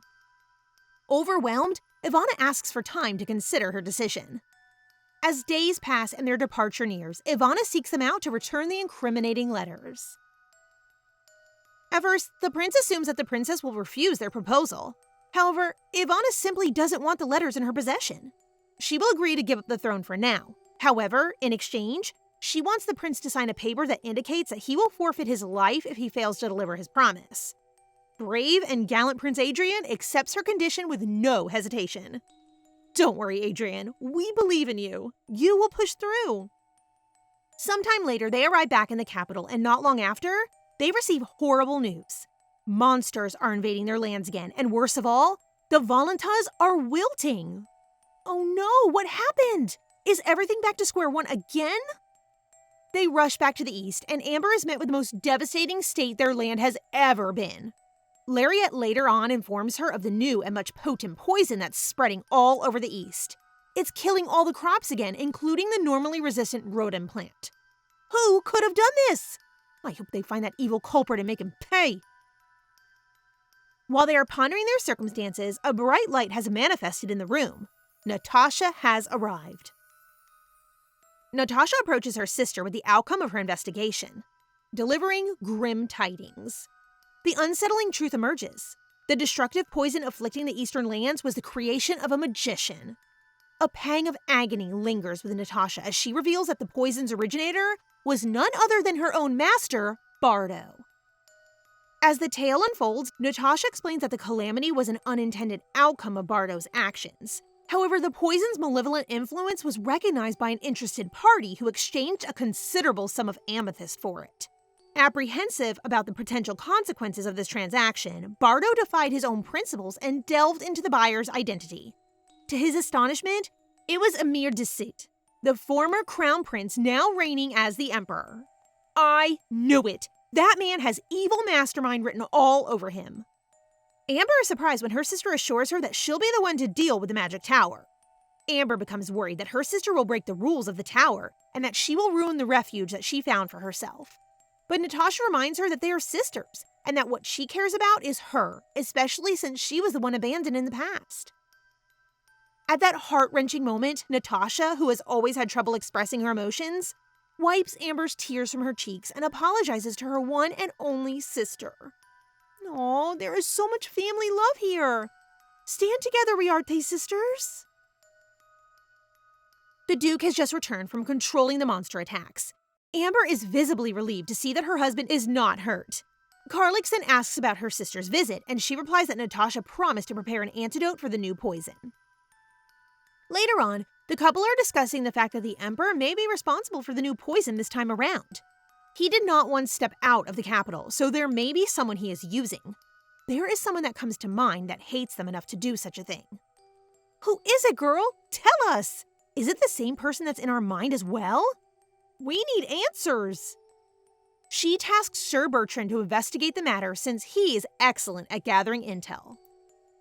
A few weeks later, Natasha, being the genius that she is able to find an antidote.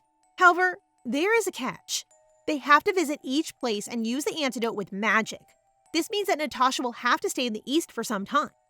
Good thing the magic tower will allow her long absence, especially since she threatens to burn down their 1,000-year-old vault of knowledge. She's such a queen. If only I was as cool as Natasha. Including the magic, of course. What? If I'm gonna imagine, I will go all out. They need to begin cleansing the land immediately, so Carlix leads them to the first contamination site not long after. Carlix and the knights will deal with the monster first so Natasha can focus. The Duke draws Durandal, his sword, and it is glowing. It is very different from when the Emperor was holding it in her past life. She asks her sister why the sword is clean, but before she can answer, they hear the roar of the monsters nearby. OMG, we were so close to one of our questions getting answered! Amidst the overwhelming potency of the poison that plagued the East, Carlix and Natasha form an unexpectedly proficient team, making the land's cleansing seem almost effortless. The initial contamination site demonstrates that their task is more manageable than anticipated, offering a sense of relief to Amber as the surroundings transform under their efforts. The once dire Eastern lands no longer exude the same horrors. Effortlessly progressing, they approach the final and most contaminated region near their borders, where the poison's concentration is at its peak. Natasha is aware of the challenges this area presents. While Carlix and the knights confront threats elsewhere, a screech pierces the air. A flying monster soars overhead, headed directly for their base. Oh no!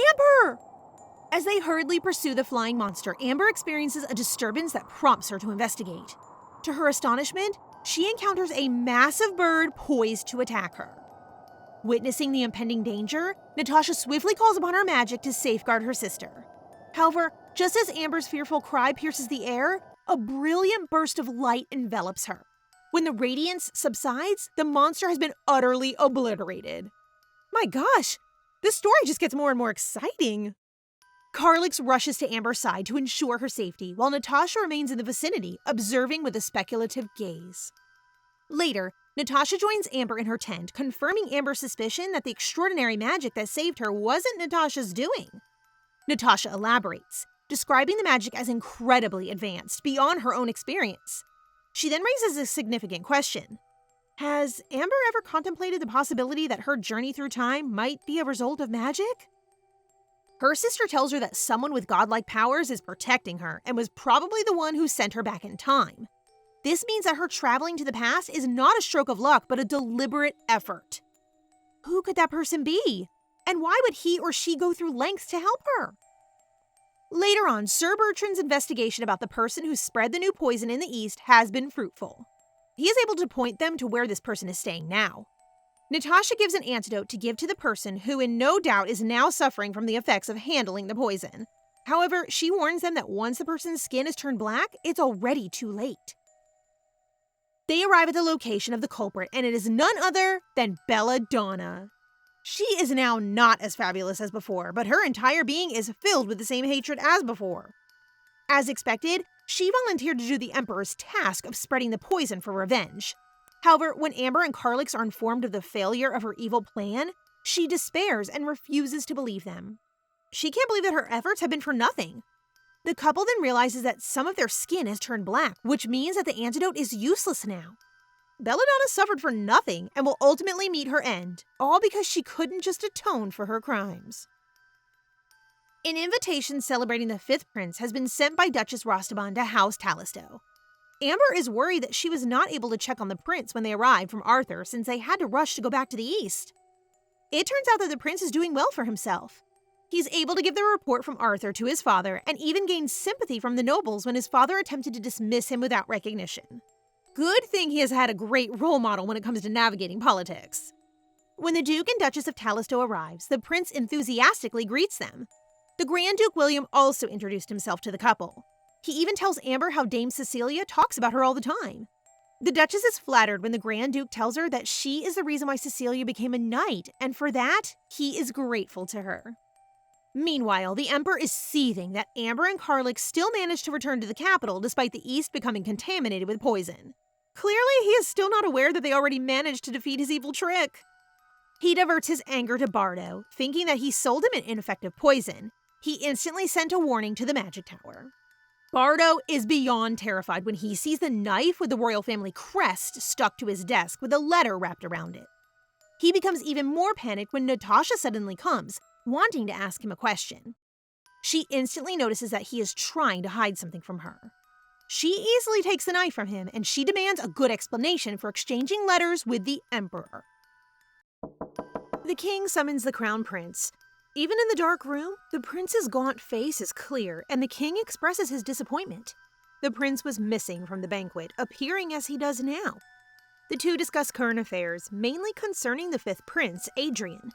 The crown prince expresses his disdain. He thinks Adrian is not suited to be the crown prince due to his sickly nature. The king can't help but show his disappointment. He's well aware of the fifth prince's reputation. The people prefer Adrian more now due to the crown prince's ill-mannered nature. He does not care who takes the crown, but with Talisto's closeness to the fifth prince, he'd rather have Julius take it. The two look at each other in agreement. They are definitely up to something now. After the banquet, Adrian, the Talistos, the Grand Duke William, and the Duchess Rostaban gathered together to discuss the event. The prince observed during the banquet that the attendees started gossiping about his health and the king's motivation. The public's favor seems to be on the prince's side, despite the jumbled rumors. Carlix asks the prince when he'll reveal the truth about his health to the public. The people still think he is sick, but Adrian is still too anxious to announce it. He had just opened himself to the public, and it would be unwise to do so right away when the information can be used to throw the crown prince off balance. The Grand Duke already has people watching and knights tailing the crown prince, ready and looking for openings. Amber then inquires about Nosto's ledger. It seems the books were manipulated to look normal. The crown prince's purchases were made to look like everyday items, but a trained eye can see that they were not normal at all. The numbers were wrong. Nosto paid too much for the value of the items in the books, and there was something missing they have yet to find. It seems like problems are piling one after another. However, in the darkness of the night, outside the Talisto townhouse, a shady figure scouts the area. A couple of days later, the Talistos are enjoying their tea as the maid brings in the doctor. Prior to that, Natasha had advised her to see a doctor after their encounter in Petro. The blonde-haired mage looked at her with such concern that she heeded the advice. Carlix expresses his worry. If the mage saw something, it must be serious, right? Amber brushes off his worry as the doctor examines her. After examining, the doctor looks to his assistant. Their whispers make Amber anxious. The doctor continues his examination, now asking her questions about her health. She divulges her irregular period when asked. Upon consideration, the doctor asks the Duke to step out. The doctor's suggestion is clearly not a sound one.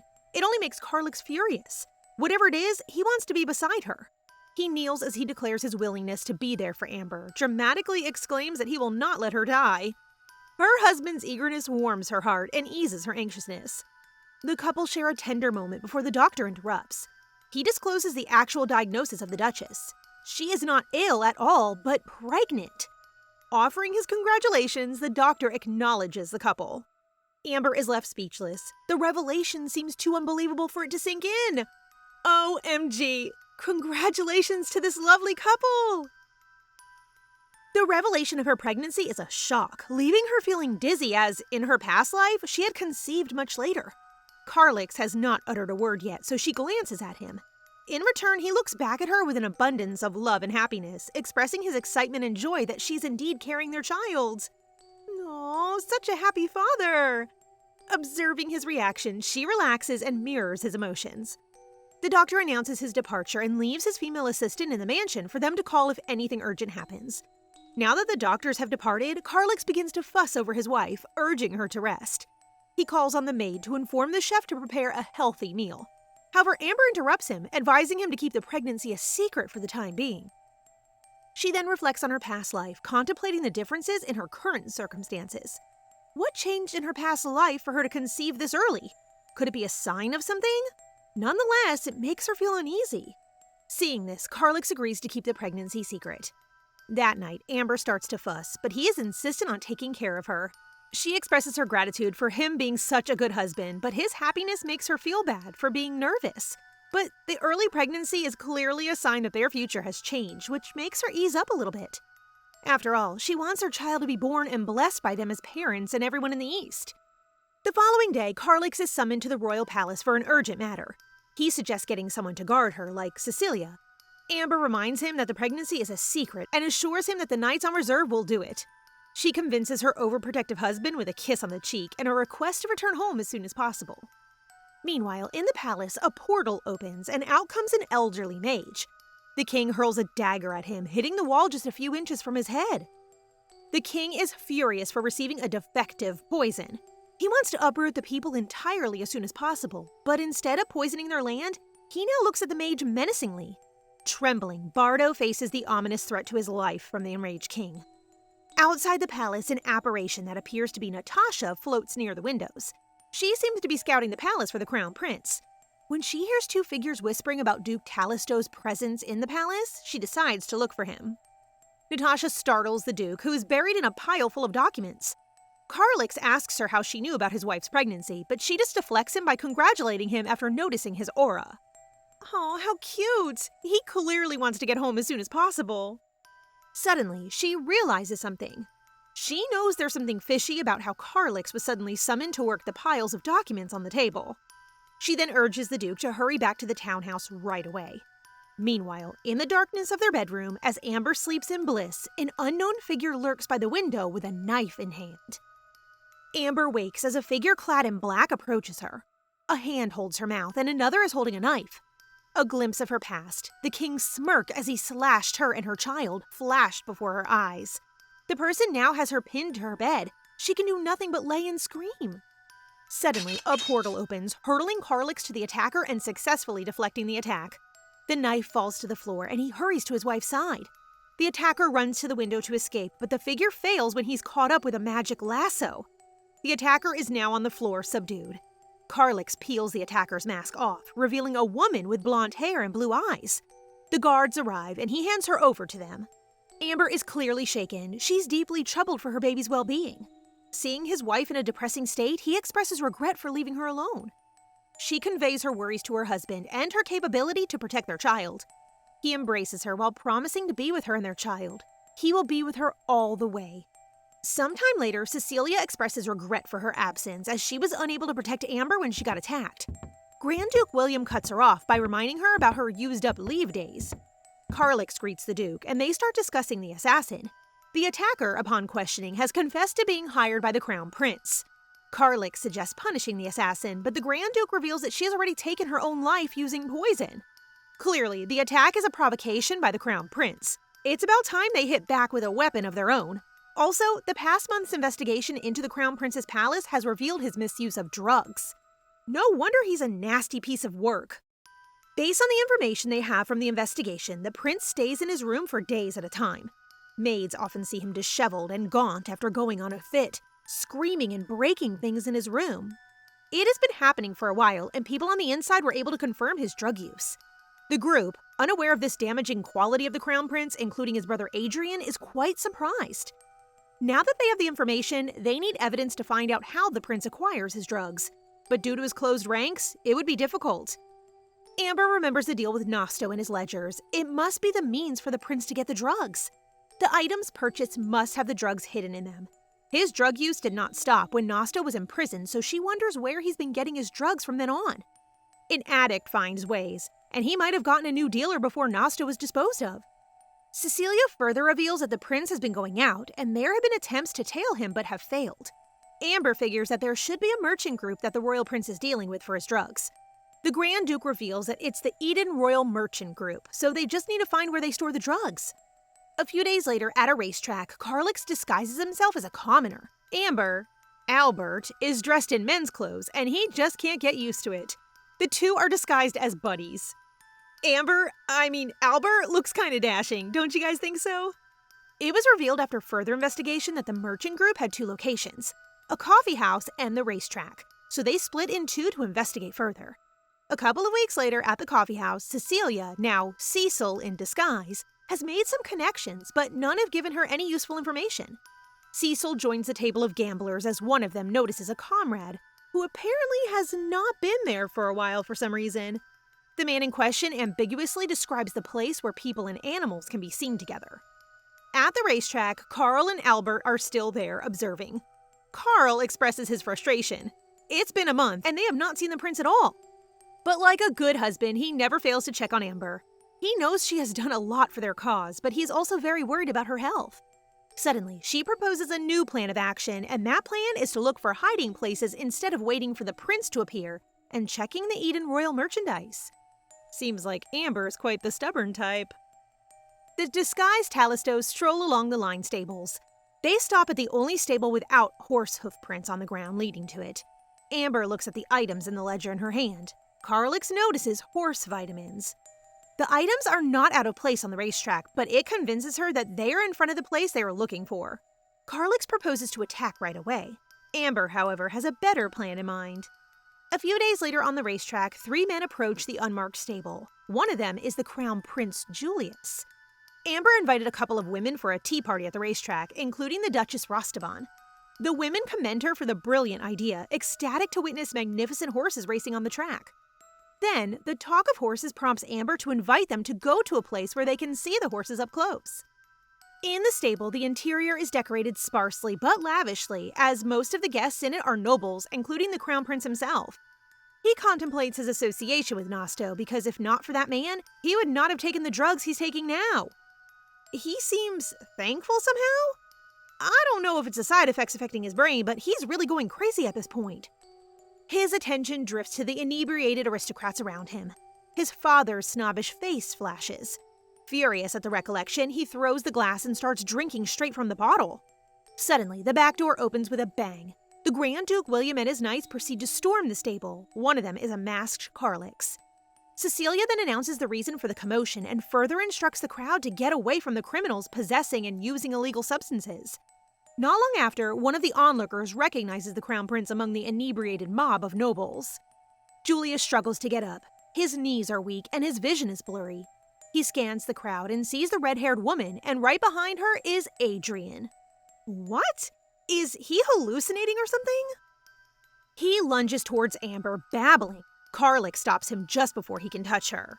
What a knight in shining armor. It does not end there, though. The Crown Prince pulls out a knife and lunges once again. The knife connects, but not to his desired target.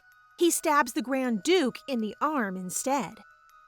The recent events and revelations at the racetrack begin to circulate among the masses. detailing how the Crown Prince was exposed as a degenerate who, under the influence, attacked Grand Duke William. The public is also informed about his strong aversion to the East. As this news spreads, the people's trust in their current monarch steadily diminishes.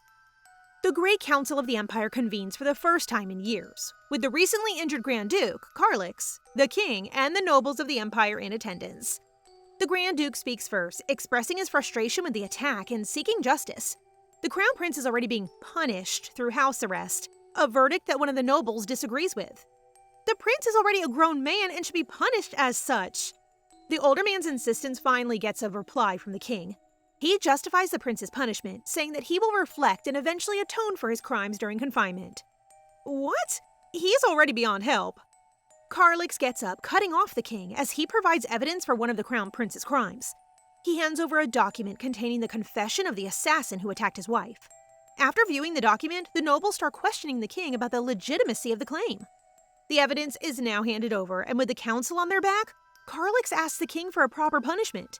The Grand Duke proposes deposing the Crown Prince, a decision that the council supports. They air out their concerns about the Crown Prince's capability to fulfill his duties, also taking into consideration the people's opinion of him. The king goes on a defense and tries to justify the Crown Prince's position. There must be a Crown Prince in place. The Grand Duke then finds the opportunity to suggest an alternative, and that is to appoint the fifth prince, Adrian, to the position. Angrily, the king denounces the feeble prince's ability to be in the position and goes back to defending his addict son. Seems like Julius isn't the only one with a screw loose. Who's in their right mind to entrust the whole empire to an addict? The room falls into silence as Adrian walks in. He pulls up his sleeve and shows his spot-free arm. In the past, dark spots marred his body due to sickness, a fact that all the nobles were aware of. Just then, the king and the council stand in disbelief. Adrian pledges to be a suitable crown prince. The older duke pleads with the king to make a decision, and the rest of the council joins. After the council meeting, the king calls out to Bardo. He threatens the old mage to hasten the production of poison. Bardo explains that a powerful poison that can harm the land and the people on it would require more time. Meanwhile, Julius breaks a bottle of wine in front of the maid and complains about the cheap wine that's now spilling on the floor. He looks at his shoe and notices a spot stained with wine. He demands the maid lick the spilled wine. The maid, luckily, does not need to do such a thing when Adrian comes in. The Crown Prince throws a bottle that cuts Adrian's skin. He ignores this and proceeds to approach his brother. Adrian reveals the nature of his visit to give his brother some advice on how to survive. Julius sees this as arrogance and does not believe his brother's cured illness. His threats and disbelief are met by Adrian's cold stare, which stops him. This is not the Adrian he knows.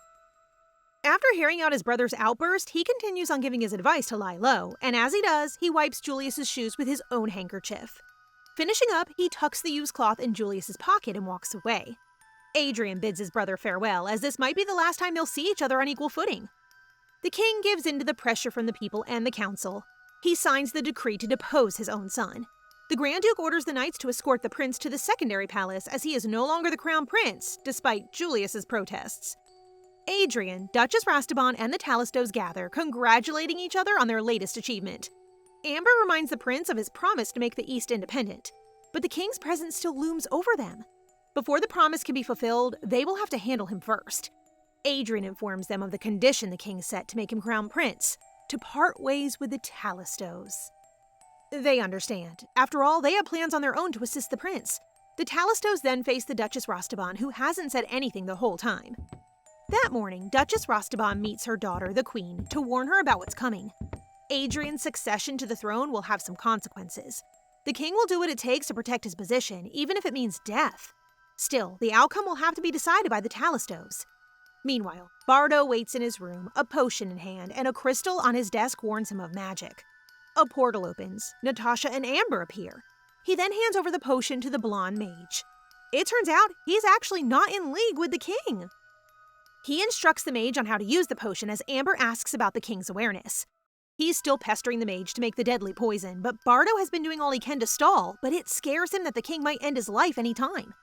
Amber assures the elderly mage, but Natasha warns him about the eyes from the mage tower watching him through the amethysts. She then tosses back the potion to the mage as they prepare to leave. Amber teleports back to her room, where Carlix waits for her because an unexpected guest arrives. In the meeting room, seated across from them, is the queen. She visits them to plead for the king's life, which angers Carlix. After all the king did to torment the East, why would he spare the king? At the mention of the East's devastation, the queen starts to divulge a history unknown to Carlix, a secret hidden from the descendants of the duchy. The Talistows agree to hear the queen out. She then begins to tell a story that starts with Miles Talistow's inheritance to the title. Miles, the Duke of Talistow, appeared weary, well aware that the imperial palace was not the right place for him. Despite a welcoming smile and thanks from a man who acknowledged his presence, it became evident that he was invited merely to share insights about the East, receiving little attention. Nevertheless, having grown weary of the negative portrayal of the East in the capital, he had reached a point where he could no longer tolerate being disregarded. The prevailing sentiment seemed to be that the East was beyond the Duke's control, leading them to dismiss his perspective. In response to the prevailing indifference, the Duke refused to remain silent. Contrary to their expectations, he spoke out against the negative comments about the East. However, his decision to vocalize his thoughts was met with surprise and perceived as impolite, as they had assumed he would remain silent in the face of insults directed to the East.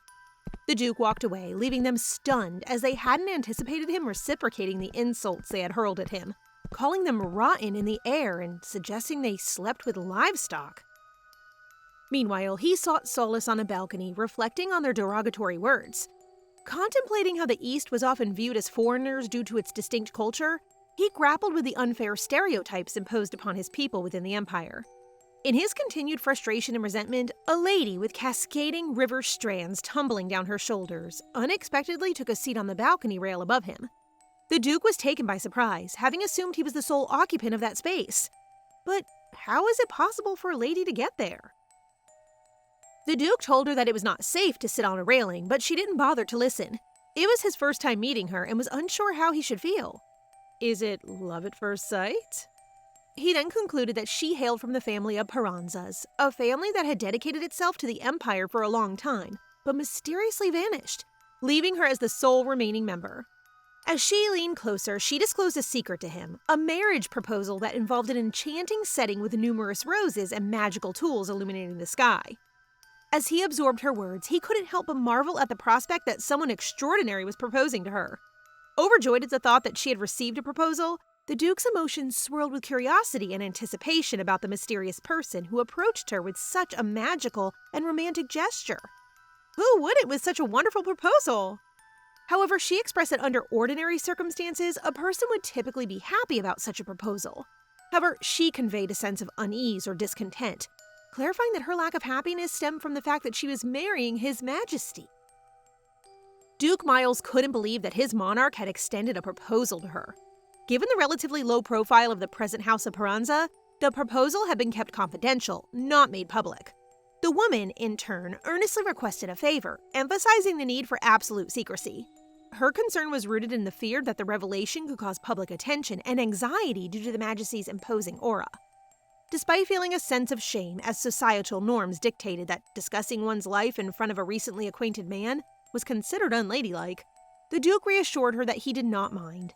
In his eyes, she was simply Charlotte Paranza, the woman whom the Majesty had proposed to. Though their acquaintance was relatively brief, the Duke found himself flattered by her presence. He was determined not to witness her frown and harbored a sincere desire to witness her radiant smile forever. I think Duke Miles is falling in love with her. Hard and fast. Following that memorable night, he found himself frequently visiting the capital, a departure from his usual practice of declining party invitations unless they held significant importance. The hope lingered that by being present more often, the criticisms against the East would gradually subside. Yet this wasn't the primary motivation behind his frequent visits. In the ensuing days, his time in the capital became intertwined with encounters with Lady Charlotte. In these moments, a genuine connection flourished.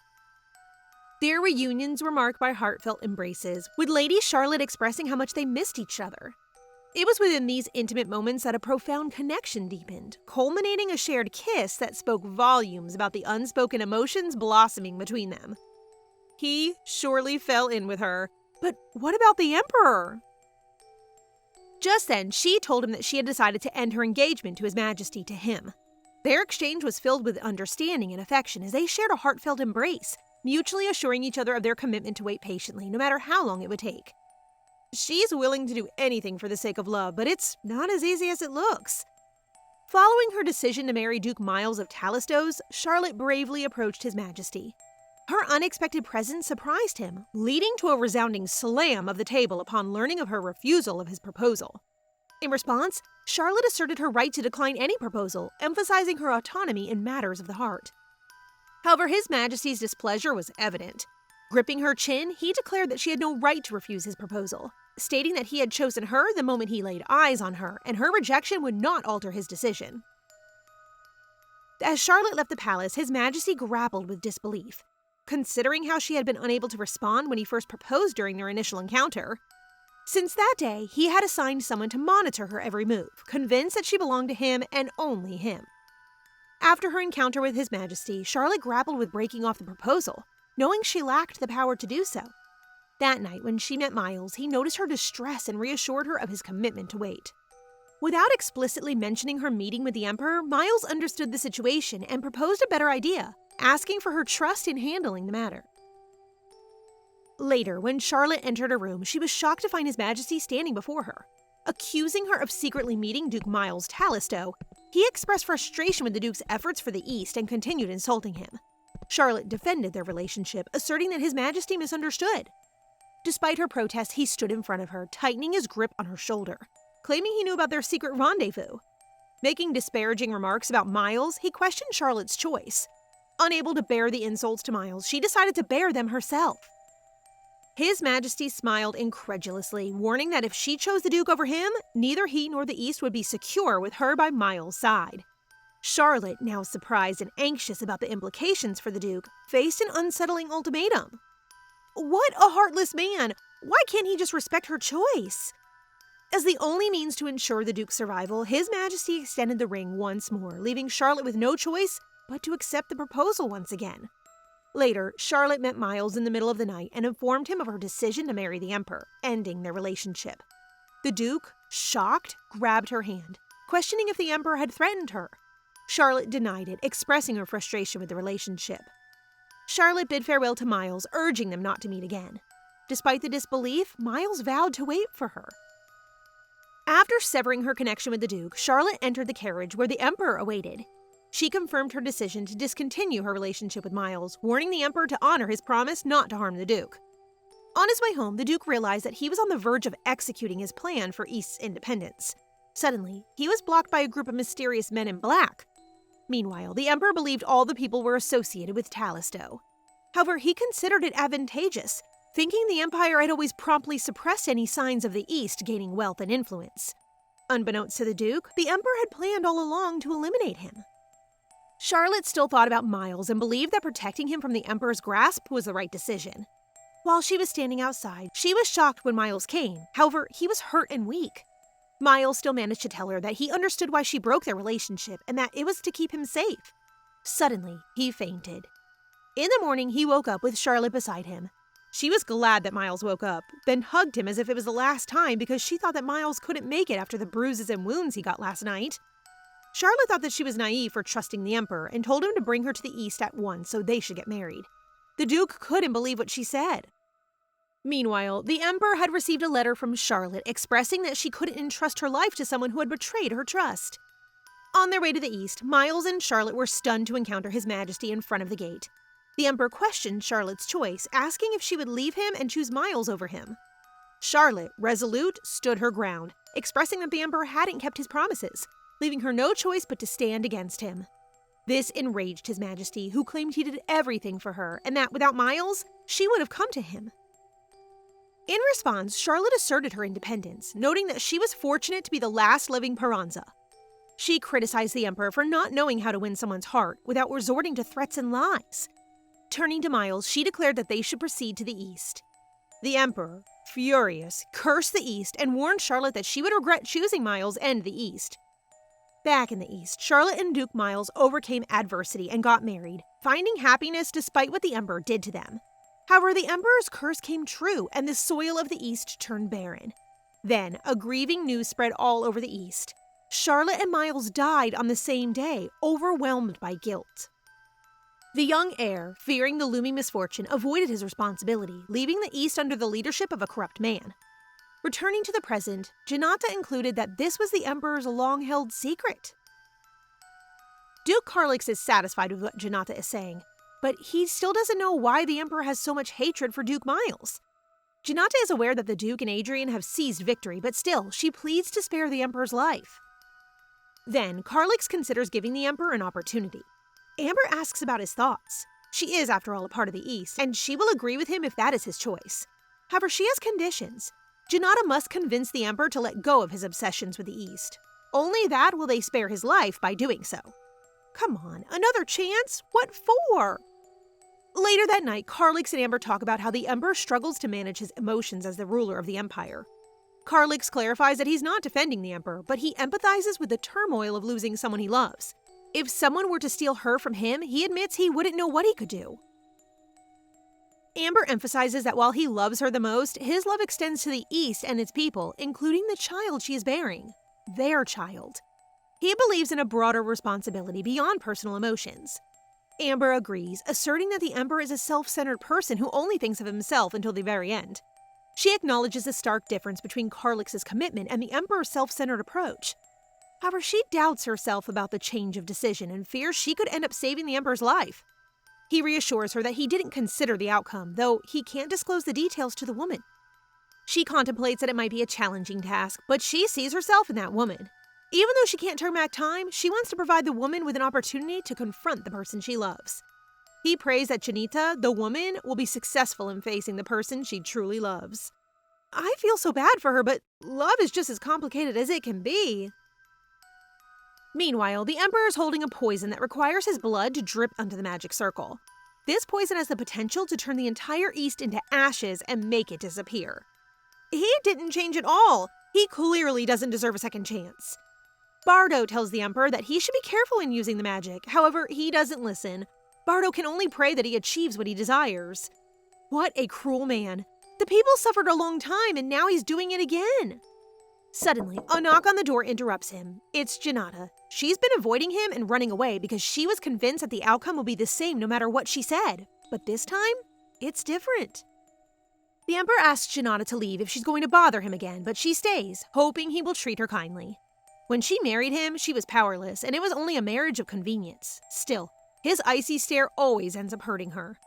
He assumes that she wants something else, considering he already gave her a son. She mentions wanting something else, but struggles to articulate it. Despite their political marriage, she senses his deep love and attention directed elsewhere. Understanding the pain of a broken heart after decades of feeling it herself, she attempts to communicate with him. However, he rejects any words from her, expressing disgust at her seemingly understanding expression. She pleads with him to let go of the East and just give them what they want, but he doesn't seem to comprehend her intentions. He believes that Adrian pleaded with her to talk to him or the Talisto, but he was wrong. In her defense, what she felt was love instead of pity. Even though she truly loves him, he doesn't believe it at all. For him, love is insignificant and worthless. Love will bring a curse. Unable to bear it any longer, Janata kneels to the ground with frustration and regret. She doesn't regret loving him, but regrets that she devoted herself to loving him. Tears start to fall from her eyes as she claims that she is no different than Amor, the Emperor, when she falls in love.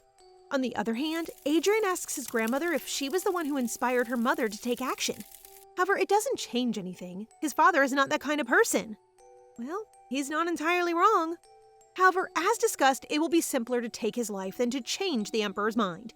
And so, Adrian orders the knights to be summoned in time for the Talisto's audience in 2 days and be prepared for a thorough operation. Is he going to kill his father? Amber receives a letter from Adrian stating that preparations have been made for tomorrow. What will happen tomorrow? Anyways, let's find out. Carlix notices that she is worried, and it would be a lie if she said she's okay when in fact she's concerned about their future. But he assures her that there is only one future ahead of them, to spend their days happily in a completely transformed East.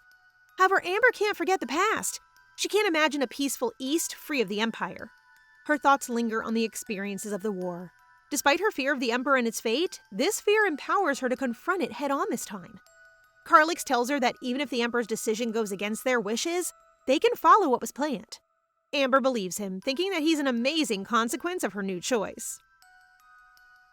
After all of this is over, Amber has something to tell Carlix.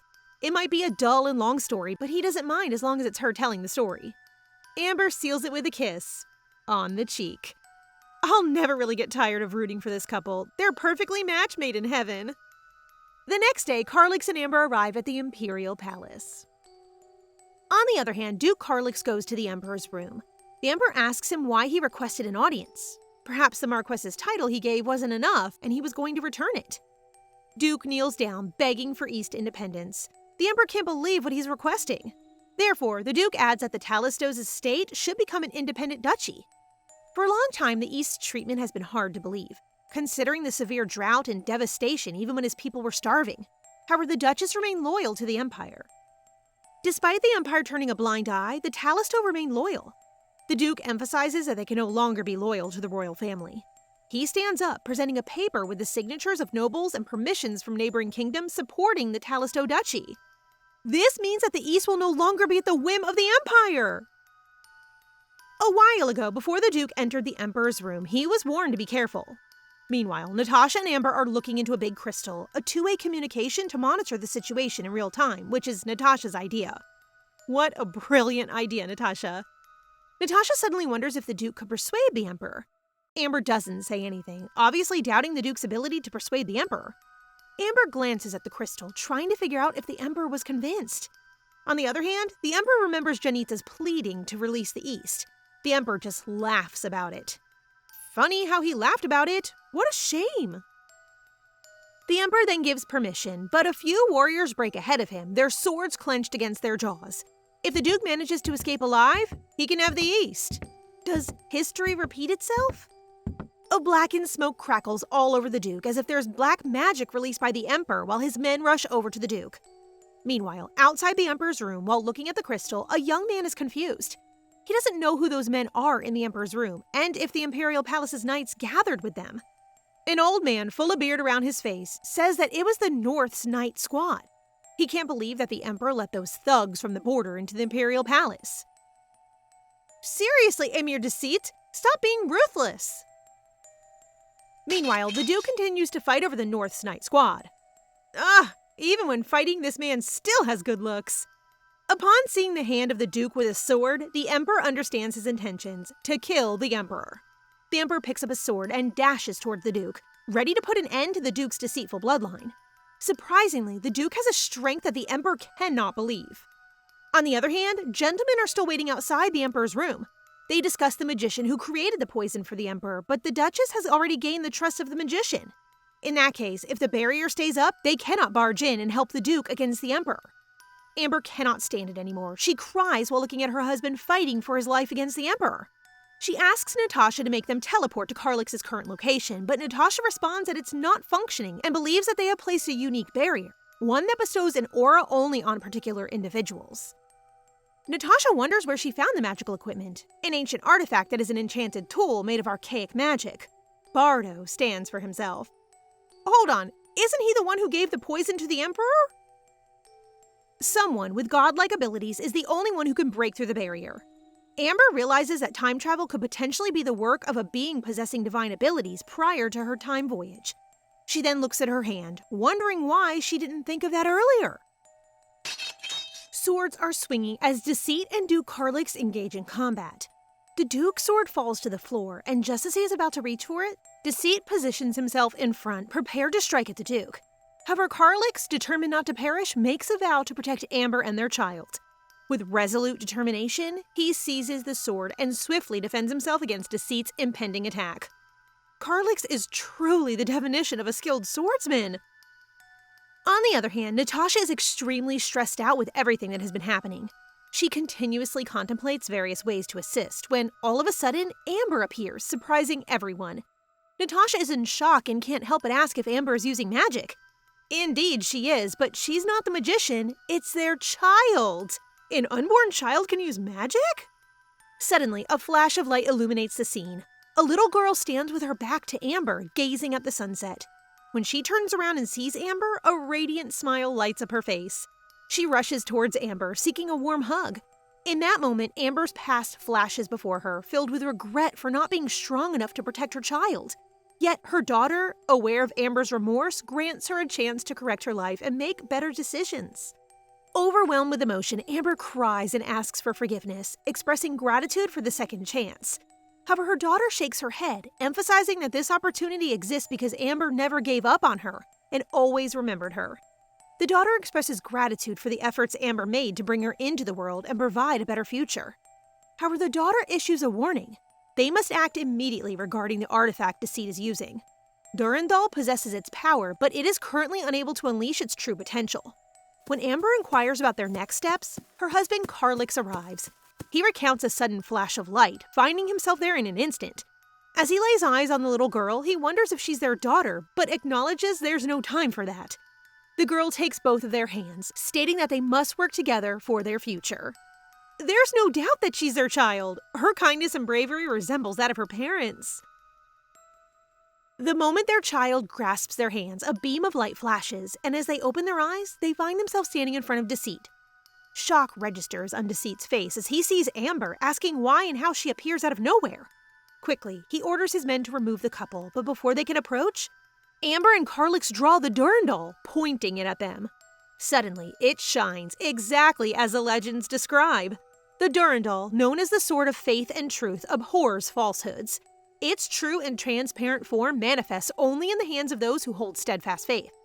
As this transparency peaks and transforms into light, the sword unleashes its ultimate power. Its current true form, wielded by Amber and Carlix, signifies the depth of their faith. Suddenly, light flashes from the Durandal, cracking everything it can inside the room. Outside, Crown Prince Adrian is already prepared to take action. He orders his people to arrest all the ruffians who deceived the royal palace and Emir Deceit. He clearly has no right to be the emperor. After these events, Amber walks unsteadily and Carlix guides her, asking if she's all right. She reassures him that she's okay, attributing her strength to their child during this tough time. Reflecting on the moment they first met their child, they can't help but smile at how adorable she is. Adorable and brave, truly theirs. All of a sudden, Amber spots Deceit entering a room. They hastily pursue him to determine his destination and ensure he won't escape. Upon entering, the couple is shocked to witness him chanting a magic spell while a magic circle illuminates the floor. Carlix senses that he intends to use poison once again, and he's absolutely right. However, this time, the poison is different. It will be fatal to anyone who breathes it. Amber notices that the Emperor's wife is hiding by the door, causing concern. If Deceit carries out his plan, it won't only affect him, the entire town and his unfortunate wife will suffer as well. Amber attempts to reason with him, but his heart is hard as a rock, consumed by anger and foolishness, particularly when he speaks about himself and the throne, claiming he was born for it and expressing difficulty in tolerating those who strive for success. This man isn't even regretful of his actions. His past memories resurface, depicting a scene where he received a significant blow for allowing the Duke's son to surpass him. An ominous past that continues to imprison his present self. In that moment, he resolves to eliminate anyone who attempts to seize what he believes is rightfully his, and he intends to do so personally. Suddenly, he wounds his hands, allowing the blood to fall onto the magic circle on the floor, activating the spell. This magic will disintegrate anyone who sets foot on the eastern soil, turning them into ash. He is horrifyingly wicked! All of a sudden, the scene changes. Deceit is about to attack Duke Carlix, but he stops, unable to process what is going on.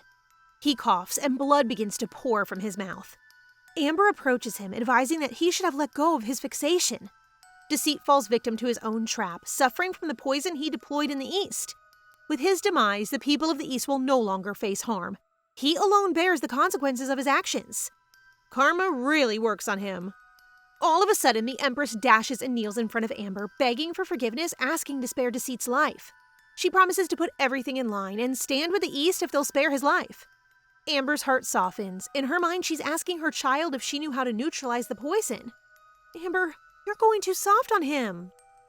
All of a sudden, she borrows Durandal and points it on Deceit, and made him promise to step down from the throne and never bother the East again. Durandal, the Sword of Truth, is said to have powers in binding truths. As long as Deceit keeps his promise, Durandal's magic will keep him alive.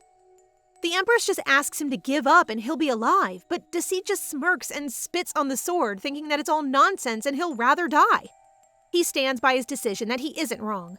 He coughs more blood, and at the very last moment of his life, he's still saying that seeing people suffering is quite an entertainment for him. How foolish is the man who doesn't know how to regret? He's so evil. How can he enjoy other people's suffering?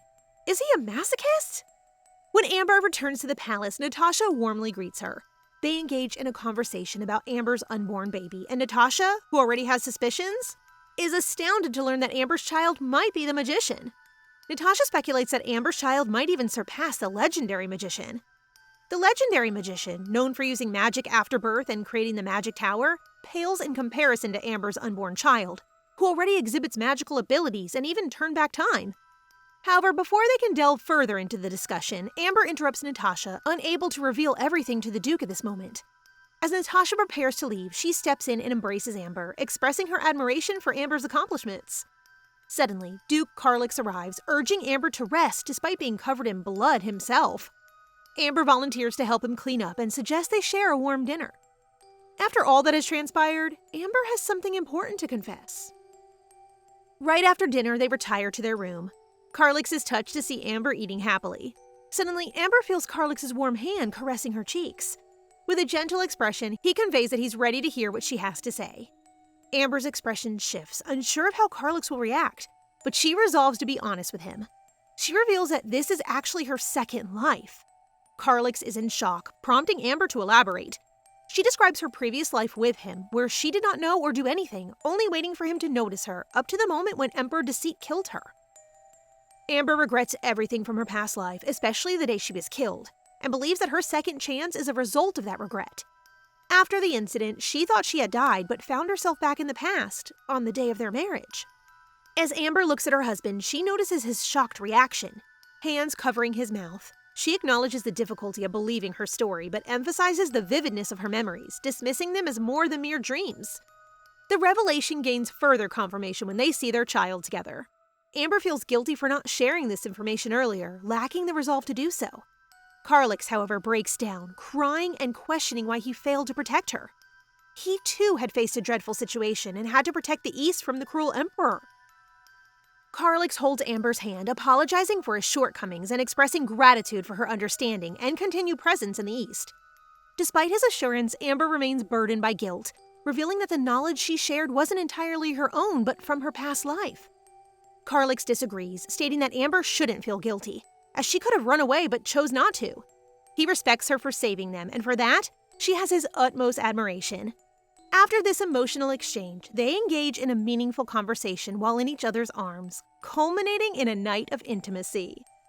No, Carlix is really a kind and understanding husband that every woman dreams of. That night, Carlix dreams of the past where Amber asks him why he is protecting her. The dream unfolds with glimpses of torture and abuse, a scene where Deceit mocks Carlix for safeguarding his wife and ultimately kills him. Carlix wakes up with tears streaming down his face. Was that the previous life Amber mentioned? If so, he believes he's the most horrible person. Would he be capable of doing what Amber did if given a second chance? He doesn't think so, not in a million years. Amber notices Carlix waking up, and he shares the harrowing dream. She comforts him, reassuring him that it was just a dream, and hugs him tightly. Yes, it's all just a dream now. 5 months later, the couple receives an invitation from the Crown Prince. It's an unexpected request for his final coronation, occurring much sooner than anticipated, given his recent status as the Crown Prince for only a month. Despite the haste, Carlix is somewhat excited about the prospect of a new emperor and wonders about their future. Suddenly, Natasha reveals that she too received an invitation. However, she doesn't seem pleased about it, finding it more of a hassle. Amber perceives Natasha's reaction as bold. As Amber's eyes fall on Natasha's necklace, she notices it's shaking persistently. Natasha dismisses it, but the vibrations intensify until Natasha removes the necklace and places it on the table. There, Bardo appears and greets Amber, inquiring about the baby and its potential name, which they haven't decided on yet. Suddenly, he asks if they have coordinated with the Magic Tower. Amber's mood shifts abruptly, as she has no intention of sending her daughter to the Magic Tower. If her daughter chooses to go, it should be because she wants to, not because of Amber. Despite Bardo's attempt to discuss the matter, Natasha intervenes, seizing the necklace and denying Bardo any chance to press the issue. Amber doesn't really fail to consider her daughter's rights all the time. In the midst of the discussion, Carlix excuses himself, stating that he has to attend some social events. He's impeccably dressed, intending to convey to others that the royal family and Riarte are aligned. According to Amber, this is to demonstrate the strength of the House of Riarte and dispel any lingering doubts. Well, it's true. Looks do really impress people. The couple exchange glances as they discuss Carlix's outfit and accessories, their admiration evident in their eyes. Suddenly, Natasha excuses herself, requesting Amber to convey that she won't be able to attend the coronation. Carlix looks at Amber with concern, asking if she plans to go. Despite Carlix's worry, Amber reassures him that she will attend, acknowledging that declining would be impolite. Carlix expresses his concern once more, urging Amber not to go if it proves difficult for her, but she assures him that she'll be fine. Aw, such a cute expression. He's making me want to have a husband like him too. Ever since she shared her past with him, many things have changed, but this opportunity has brought her simple and enduring happiness. The connection that was there from the beginning between her and Carlix remains, and she is confident that this happiness will continue. During the coronation, Adrian suddenly announces a revelation. The ongoing drought, previously believed to be a natural phenomenon, is exposed as a man-made poison created by the former emperor, Deceit. The royal family and the empire owe the East a great debt. In the pledge to repay this debt and build a new empire, the new emperor's plans for the kingdom move the people, and smiles light up their faces. Finally, the people can return to their land, the East. This is the kind of emperor that the people deserve. Seems like we'll be expecting a lot from the new emperor from now on. The day finally arrives when Amber gives birth to a healthy baby girl. The moment Carlix cradles his daughter, he is overwhelmed with awe. Tenderly embracing his newborn, he names her Laetia, a name that encapsulates their wish for her to live a radiant life in the now eternally beautiful East. For Amber, even though Laetia doesn't possess any magical abilities, she is already an incredibly special child. Grateful and content with her life, she gazes at Carlix and requests a kiss, which he happily obliges. With all the struggles they faced, they deserve to be this happy. 5 years later, the entire town is bustling with activity due to the special event at hand. It's Laetia's 6th birthday and the Duchy of Talisto's Independence Day. In the mansion, the maids are frantically searching for Laetia. Earlier in the day, a maid had dressed her up and left for a moment, but upon returning, Laetia was nowhere to be found. Amber joins the search, considering it's usual for her daughter to be gone for a short period, given her unique abilities. Reflecting on the years spent with Laetia, Amber marvels at her incredible magical talent, which includes telepathy, levitation, and even the use of a growth spell. While searching, Amber notices the door to the present room is open. Upon entering, she finds Laetia, whose body is trembling with fear. Tear-filled eyes meet Amber's as Laetia clings to her mother's skirt. In a voice laden with fear, Laetia implores her mother to save her at that very moment. Oh no! It turns out that Laetia is crying due to distant memories, recollections from the past when Carlix and Amber fought against the former emperor, Deceit. Now, she feels compelled to assist her mom from the past one last time, but doubt lingers about whether she can perform well in this crucial moment. You will do well, baby girl. You always do. The moment Laetia appears, her presence proves invaluable to them. If she hadn't intervened, their survival might have been in jeopardy. Seeing the worry and fear in Laetia's eyes, Amber encourages her, assuring her that she will do well. With that encouragement, Laetia's mood brightens, and in an instant, a flash of light teleports them to the orchard, the very place where they first met Laetia. Amber observes Laetia engaging in conversation with the past versions of herself and Carlix. After completing her task, Laetia immediately asks if she did well, and Amber responds with a beaming smile, confirming her success. With Laetia believing that everything is truly over, a sense of relief washes over her. The celebratory event proceeds seamlessly, with people cheering and laughing. Laetia indulges in sweets, and the couple appears content and joyful. They even exchange whispers about plans for the night, and the rest of the day goes perfectly well. What could go wrong, right? Jania pushes a cart filled with presents for Laetia, and her face lights up with joy. Laetia looks ecstatic as she receives the beautiful gifts. Together, they spend the night reveling in the joy of opening Laetia's presents. Later that night, despite the couple's wishes for her to sleep, Laetia finds it difficult. For her, the day is so special that her heart is still pounding with excitement. Amber suddenly gets an idea. She proposes that they do something special to extend the celebration, just the three of them. Laetia's eyes widen with delight, and she enthusiastically agrees to her mom's suggestion. In their mini party, they enjoy cookies and milk, cherishing the rest of the night as a family. Eventually, Laetia falls asleep in her mother's lap, a clear indication that she thoroughly enjoyed the remainder of her special day. Oh, she's such an angel and a blessing to the couple. The couple proceeds to their room, embarking on a passionate night together. In the midst of a heated kiss, Amber shares that her heart is still pounding, as if it might explode.